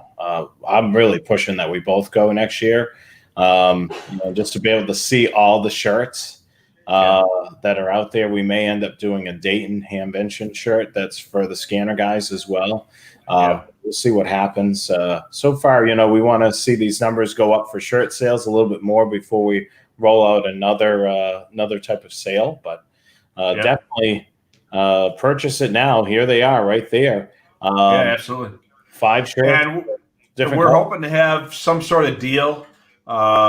If we can work it out, we will try to have some sort of deal for Dayton when and if it ever does come across that. If you're wearing a Scanner Guys T-shirt, we'll get something for you. So we'll work on that. Yeah, we'll definitely. Well, let's see here. Vern was in Chicago in December, I'm assuming Chicago, December 79, January of 80. I was too. I was on the fire department at the time during the huge snowstorm.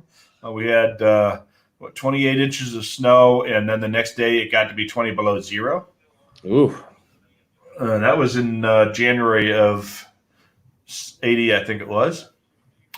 Ron's nephew is a lieutenant commander in the Navy, currently at Annapolis. Goes to Tennessee for Navy training.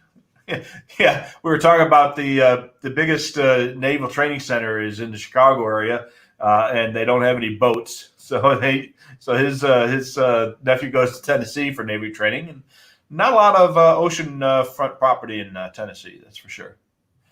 Coast Guard rarely uses Channel 21 anymore in Michigan. They do use it in the Chicago area quite often. At least they did last time I was there. So Great Lakes is the only naval training center for all those entering the Navy. Okay, I think they used to have another one out in the San Diego area, but I guess that one's gone now, and it's now all done at Great Lakes. Yeah, let's see here. Trump's call sign is Mogul. Okay, I guess that makes sense. Okay. Being a businessman before he became president. They have the Moswin and Slater systems in Missouri, and a lot of the federal agencies operate on those systems. The Slater system is in the St. Louis area, and Moswin is the rest of the state. And they are patched from time to time. In South Dakota, some of the federal agencies use the state system there. Yeah. I just saw some. That's funny. Mm-hmm. Let's see here. Hurricane parties. Okay. My tongue is watching Twister. Blah, blah, blah, blah, blah, blah, blah, blah, blah. So if you've ever been in the South, my mom grew up in Alabama and down right across the bay from Mobile. So they would have hurricane parties down there during a big blow.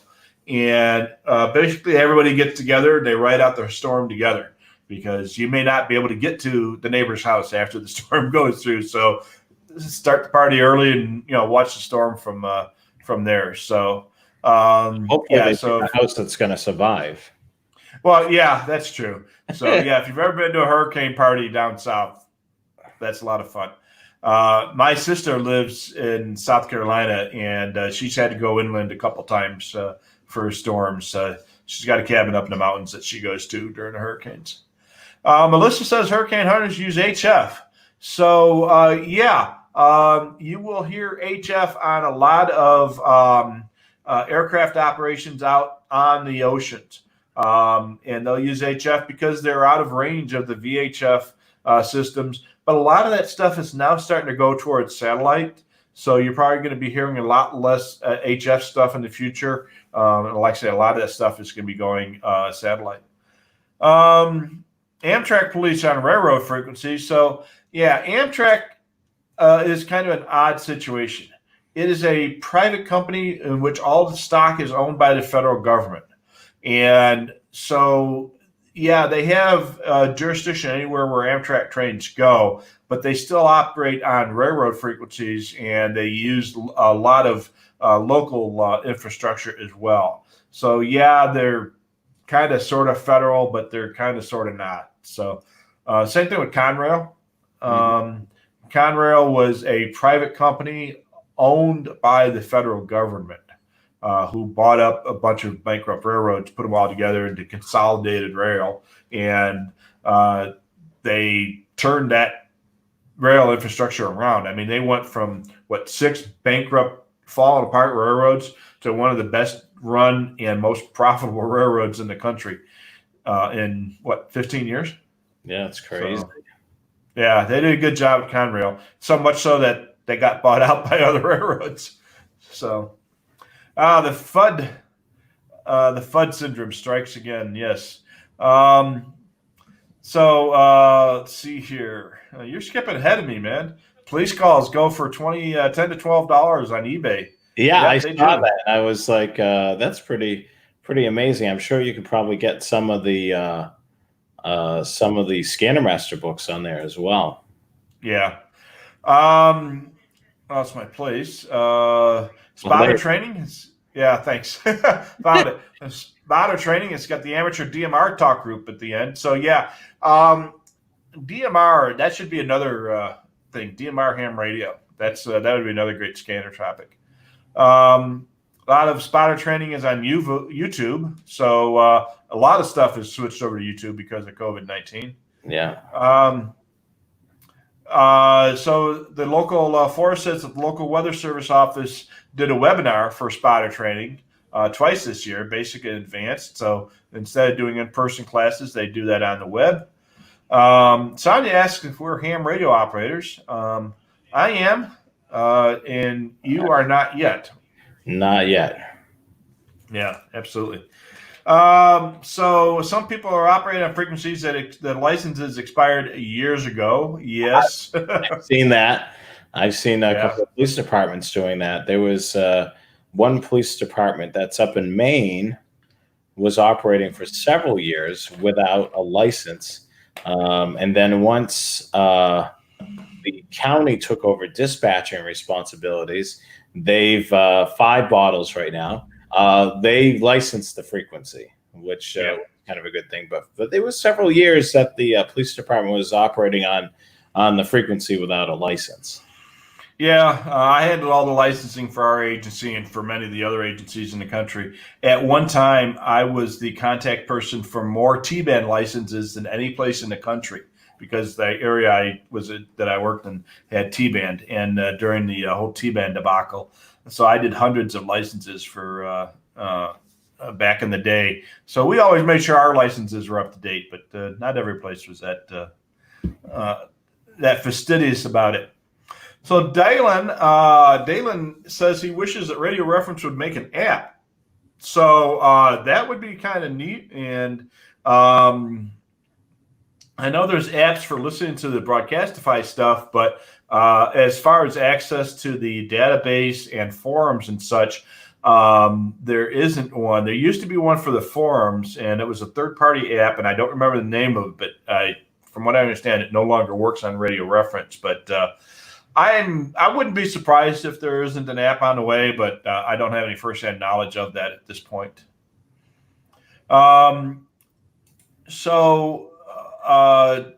Cal Fire does use the Bendix King FM VHF radios. Yep, I was right on that one. So Willis reports that by being blocked from Radio Reference is why he can't download the updates. So he's probably having an issue trying to get the database downloads in Sentinel. So if you have some sort of a VPN set up or you have a firewall set up, you might have to allow access to the FTP servers for Radio Reference. And it's a little beyond what we can talk about here. But if you have a firewall, try disconnecting the firewall and try your upload again. If it works, then get a hold of your networking guru and find out how to allow an exception to get to the Radio Reference server. So it's probably a firewall issue. Forrest says, rest in peace, Bill Cheek. Yeah. I don't know if you've ever met Bill. I have. A very interesting guy. He had some legal and health issues at the end, but he was very smart, very intelligent, and very outspoken kind of guy. So you always knew what he thought, and you always knew what he thought of you. Mm-hmm. Dr. Rigor Mortis, I guess that was probably his CB handle. And Bendixine was sold to Honeywell. Okay. I knew they were sold. I just didn't know to whom. Thank you, Eustis, for ordering his T-shirts. And, Alicia says, keep it to yourself. You're right. When you listen to this stuff, keep it to yourself. It's you listen to it and you enjoy it and keep it to yourself. That's the whole idea.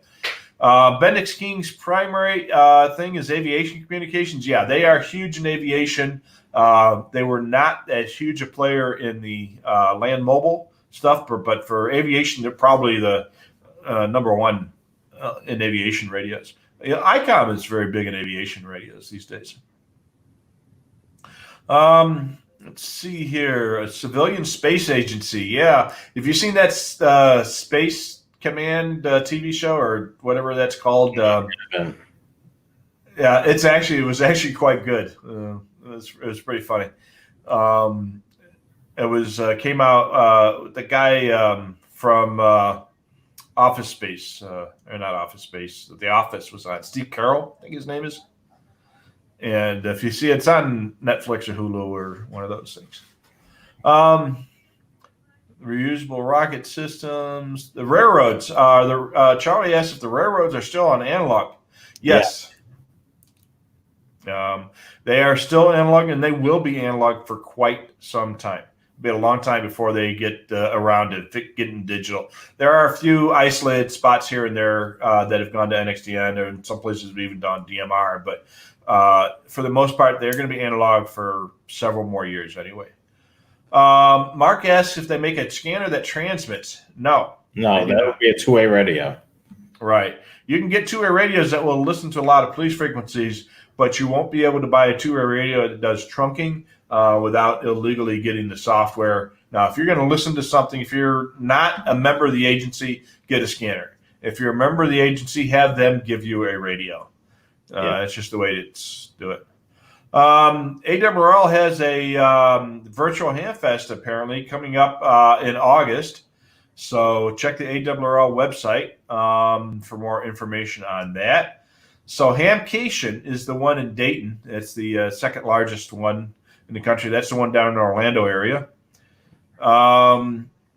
So apparently they're having some Facebook issues. That's why we use YouTube. So if you're trying to watch our show on Facebook, get it on YouTube. You don't have to have a YouTube account or anything like that. Go to YouTube, watch on YouTube. Much more reliable than Facebook. So Mark asks, is it legal to program an APX 8000 to receive the police department with encryption? The only way that's legal is if they do that for you. So if you have,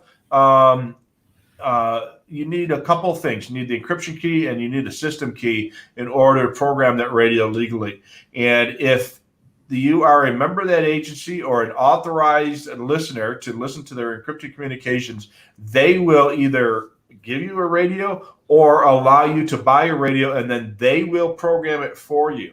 If they are not willing to do that, then it is not legal for you to do that yourself, even if you get a hold of the information to do it. Do not do it. You will go to jail. Let's see here. Some of the VAs are using DMR on UHF in South Dakota. The Veterans Administration facilities are using DMR on UHF. There are some federal agencies that do use DMR and NXDN from time to time, but they're supposed to be using P25, but P25s are more expensive. So sometimes they'll get DMR and NXDN radios because they are cheaper. Have you heard any movement about the FAA moving to digital for aviation frequencies? So, yeah, it would take years or decades for that to happen. I don't know how much sense it would make. So in Europe, where things are a lot closer together, and obviously there's a lot more aircraft here in the States, but in Europe, things are a lot closer together, and they need more channels. So they have split the 25 kilohertz spacing in three ways. So now they're 8.33 kilohertz apart. So they get more channels in the same amount of spectrum. And so now you have the certain most radios are capable of doing that if programmed properly. Here in the States, they don't use that, so that's not that big a deal. Eventually, they may end up going to digital or something, but right now, AM seems to work, and there is a humongous installed base of aviation radios. Imagine having to replace every aviation radio in the country, and not only in the U.S., but in Canada and Mexico and every other country around the world, because airplanes, they go from one place to another. So if they decide tomorrow that they're going to go digital, it'll probably be 10 years or more before they make the switch over, because they have to coordinate with every single aircraft in the world, or any aircraft that would ever be in the United States would have to be capable of operating on those frequencies. And by extension, any airplane operating in Canada will most likely have to have that same type of thing, and a good chunk of the ones in Mexico and many other countries. So even Russia and China, because we have planes that go back and forth. It would be a huge mess for them to make any type of a change. it would probably be at least a 5-year process for them to make a decision to do that, and then another 10 or 15-year process for them to actually do it. So I wouldn't bet on that happening in my lifetime. I think what you'll see is you'll see a lot of the stuff going to satellite and data communication and to be less reliant on radio. And if that's the case, then there'll be less need for them to change the radio operations to some other format because they're no longer needing that many more channels. And there's good reasons why they still use the AM mode versus FM on aviation channels, but that's beyond us. See, if you watch Scanner Master videos, who's the guy with the accent? Jonathan? You did a lot of those videos in the past. Is there somebody there with an accent? Was that Rich? I'm the only one that really did a lot of the how-to videos. I mean, there was Rich that appeared in one video with you. Yeah. I mean, everybody thought Sumner had an accent when they called, which is Rich's dad. So I'm not too sure what he's referring to. I could never tell those two apart on the phone. Yeah, well, yeah. I mean, I could definitely tell Sumner from Rich. The one that you really can't tell is Rich's oldest son. I've spoken to him on the phone occasionally, and he sounds just like his dad, and it's crazy. Even he looks like a younger version of Rich, which is kind of interesting. And then a lot of people would mess up and think Sumner's name was Stan. So when we were when we were office buddies, he was in the next office next door to me. And I'd say, there's a guy on Park 1 that's looking for you, Stan. Because I knew they were referring to Sumner as Stan. So he'd pick up the call anyway. You'd get a little chuckle out of him. I do miss working with Rich's dad. I mean, I spent, out of the two of them, I spent a vast majority of my time working with Sumner Barnett more than I did with Rich. I mean, Rich was always traveling or doing whatever for the company. And, Sumner, when I first started there, we worked together quite a bit. There was at one point, we were, we had a shipper just up and leave for whatever reason. Long story short, I guess his girlfriend went down to Florida or whatever, and he went chasing after her. And so it was Sumner and I, working the phones and taking boxes and packing orders during this crazy time. So, I mean, Sumner and I, we would get a little goofy, when it was super busy, just, going nonstop on the phones. I remember when I first started, it was literally, it rang. The second I sat down, that phone turned on, it was ringing nonstop. Yeah, that was because nobody had the internet to buy the stuff over the webpage. So, well, yeah, I mean, the internet was there, but people weren't comfortable using it. I remember when I first started, I don't want to put my credit card on that. I don't know where it's going to go. Yeah, exactly. And, and we still get people calling asking if we have catalogs. Or if they're from the South, they ask for the magazine. So, the Guys magazine coming soon. Yeah. So, Dave mentioned some of the CAP members might be Air Force reservists or retired Air Force personnel. A couple of the commanders from the CAP that I met, one of them was retired Air Force. And so I'm sure there's a lot of activity between the reserves and the CAP.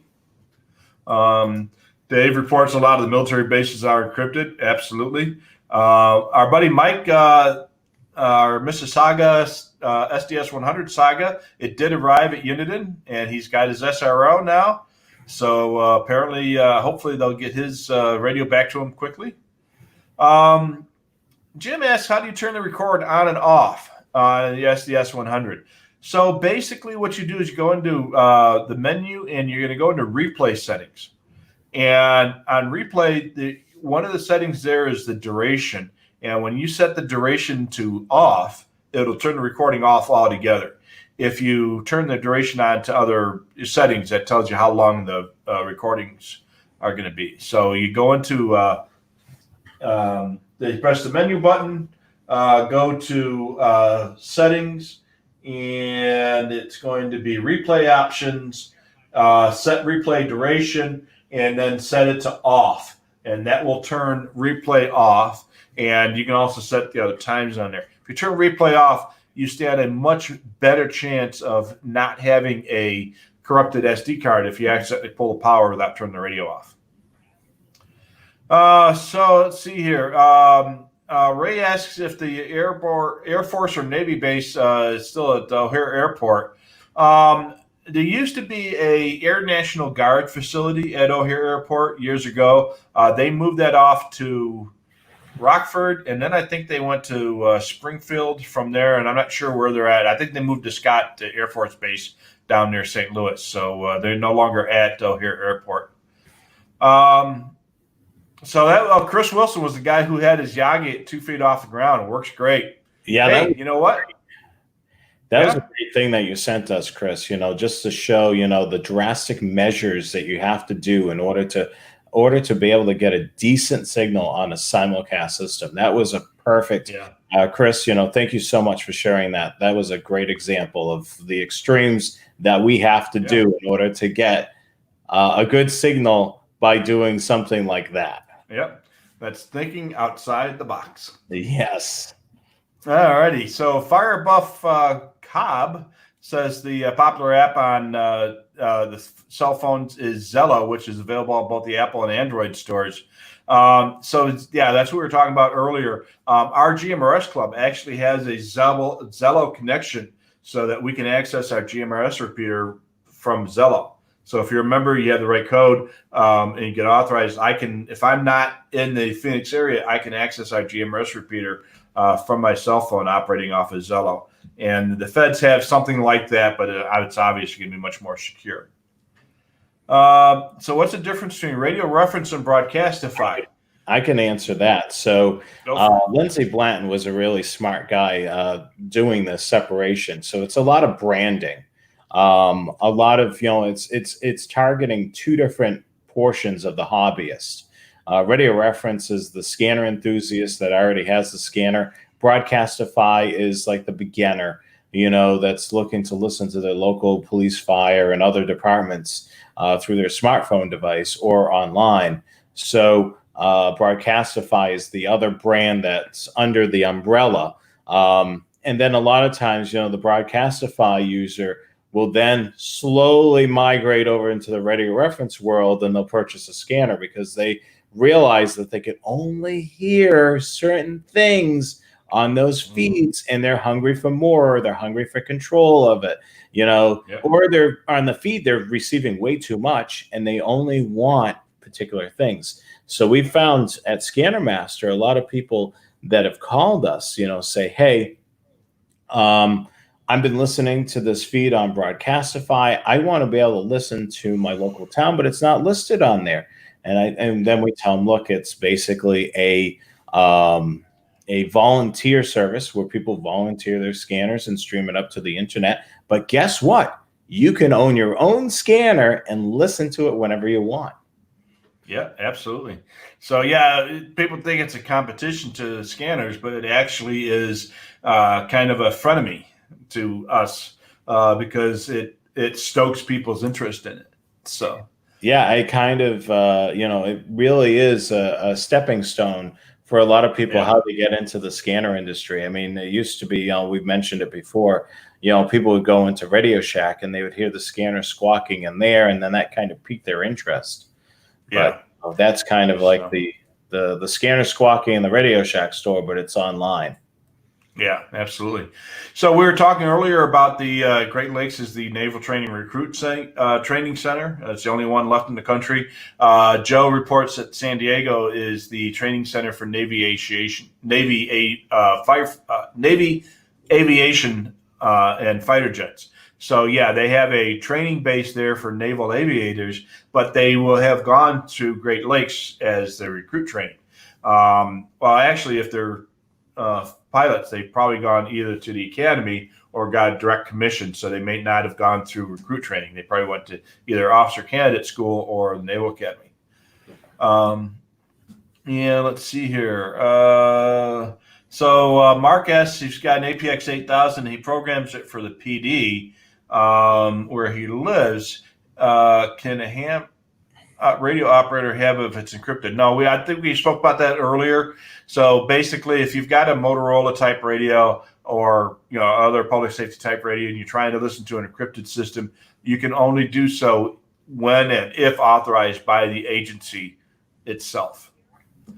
San Diego is a very interesting place to scan. Yeah, it is. You got a lot of neat stuff there. Not only is it a Navy town, but it's a coastal town. So you got a lot of stuff for the ocean, a lot of aviation out there. And there is plus it's a border town. So you got a lot of the border stuff going on there. Plus it's California. So that means they're crazy anyway. So it's going to be a very interesting place to spend time. And plus, it's a very beautiful city, and the weather is gorgeous there.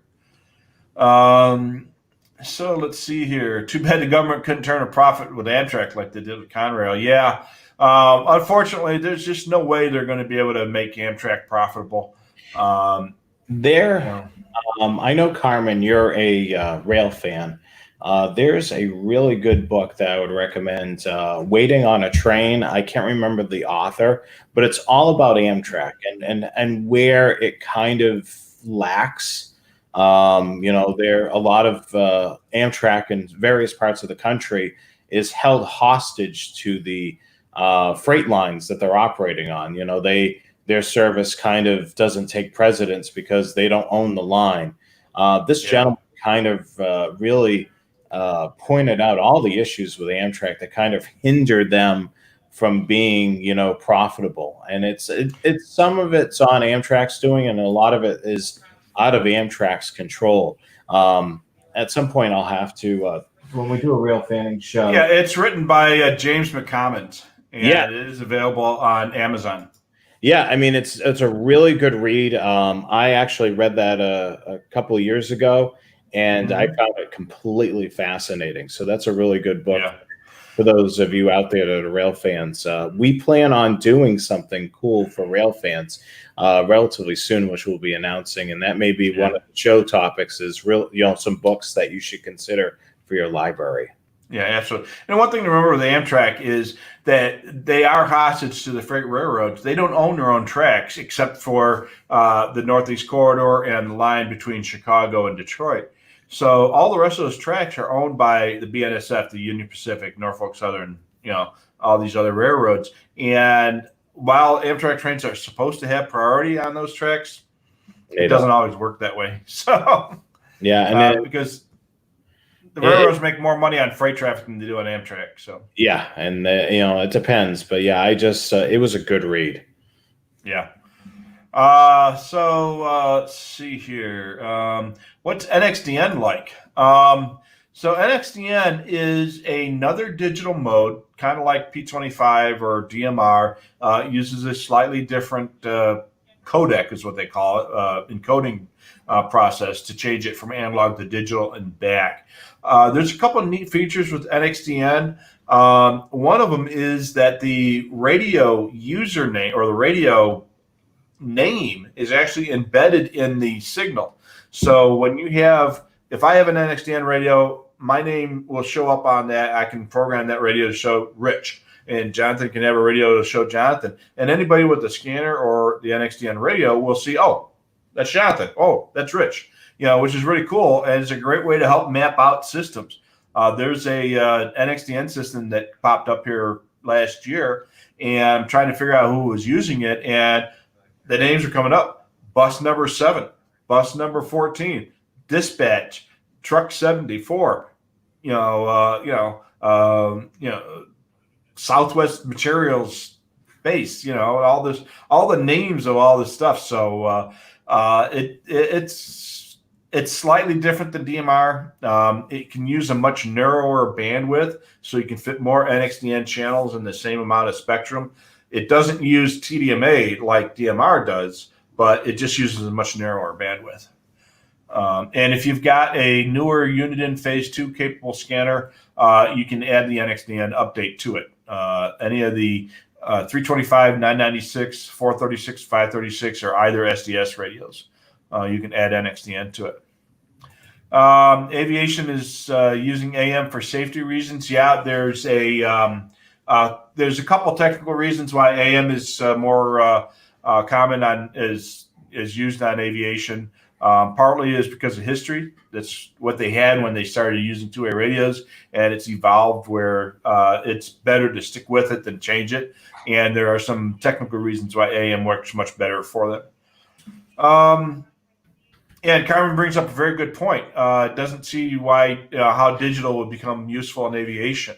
With AM radio, even if you have two radios talking at the same time in the same frequency by accident, a lot of times you can pick out what at least one of the guys was saying during that. So it's a thing called capture effect. Mark asked where you can get a book copy of the Interoperability. They do make printed versions of the Interoperability guide that we showed. You can download that. If you are a member of a public safety agency, you can order them, but you have to be a authorized public safety agency. We had those in all of our squad cars, and they're nice little pocket-sized guides. And because we ordered them from the federal government, and we got them because we were a police department, so you could do that. If you're a civilian, you probably won't be able to get a printed copy, so you can print the downloaded copy. Let's see here. There's another option to turn off recording. There is a way you can do function, then replay record button to turn off recording on the SDS and 536 type scanners. Joe wanted to clarify that. For one of our ham radio operators, so what do you like more, NXDN, DMR, or P25? Now that I'm mostly a listener, I'm not a talker on digital modes. I've used P25, in the past, but I really don't have a particular favorite. I don't know about you, Jonathan. I like some of the features that NXDN brings to the table. Yeah, I kind of like that as well. I mean, just some of the things that you mentioned. I haven't operated on any of those other than the DMR with you. Mm-hmm. Was the first time I operated on that when we experimented at Dayton. Other than that, I like what NXDN is bringing to the table, and if the railroads ever switch to that, I hope they do the locomotive numbers as the transmit IDs, because that'd be very handy. If you know your heritage unit locomotive numbers, you're going to know just by when they transmit off that radio that it's okay, that's leading too. More than likely it's going to be the lead locomotive since it's transmitting off of it. So yeah, absolutely, be a cool thing. Let's see here, and that brings us back to the very last comment on our page there. That's the Scanner Guy T-shirt. So we just want to remind you one more time to make sure you place an order for the Scanner Guys T-shirts. There's only 3 days left, so they are only available for a limited time. You can do that at our website, thescannerguys.weebly.com. What I posted in the chat comments is the direct link to the Bonfire store where we're selling our T-shirts. These T-shirts are certainly going to go very quickly, and we only have 3 days left. And they're available in 5 different colors, as you can see there on the screen. We just want to wrap up things real quick, so definitely check out those shirts. Only available for 3 days now, and you can order it at thescannerguys@weebly.com. Next week's broadcast is going to be a good one. We're going to dive into frequency searches for FCC and radioreference.com. You can check that out next Wednesday night, 8 p.m. Eastern Time, 5 p.m. Pacific. And also, we're always looking for your stupid scanner tricks and your shack photos. Make sure you send those over to us. thescannerguys@gmail.com is the email address that you want to send those over to us. And if you're a rail fan, make sure you like and subscribe and follow our social media there, Train Aficionado and Rail Aficionado on Twitter. We will be launching, hopefully relatively soon, a program that's going to be monthly on those social media pages. So if you're a rail fan, definitely join my social media there. And then how can we forget? If you're joining us for the very first time on YouTube, make sure you subscribe to our channel. The Scanner Guys, you can follow, like, and subscribe to all of our other social media, Facebook, Twitter, and Instagram. And don't forget our sponsor, which is Scanner Master. Scanner Master Co. Follow, like, and subscribe as well there on Facebook, Twitter, and YouTube. And as always, Scanner Guys are brought to you by Scanner Master. Well, I want to thank you so much for joining us tonight for this extended show. Oh, my word. We've been on the air for 2 hours and 49 minutes right now. So it's a marathon run. So if you guys hung in there this long, well, congratulations. If you watched it on the replay, congratulations as well. I hope you enjoyed tonight's show, and hopefully you join us next week. For a brand new show right here live on YouTube. Anything else you want to add to the before we? No, that's pretty much it. I just want to say thanks to everybody who commented and everybody who listened and made it this far. It's fantastic. All right. Well, I'm Jonathan Higgins. I'm Rich Carlson. And we'll catch you next week right here on the Scanner Guys. Good night, guys. Good night.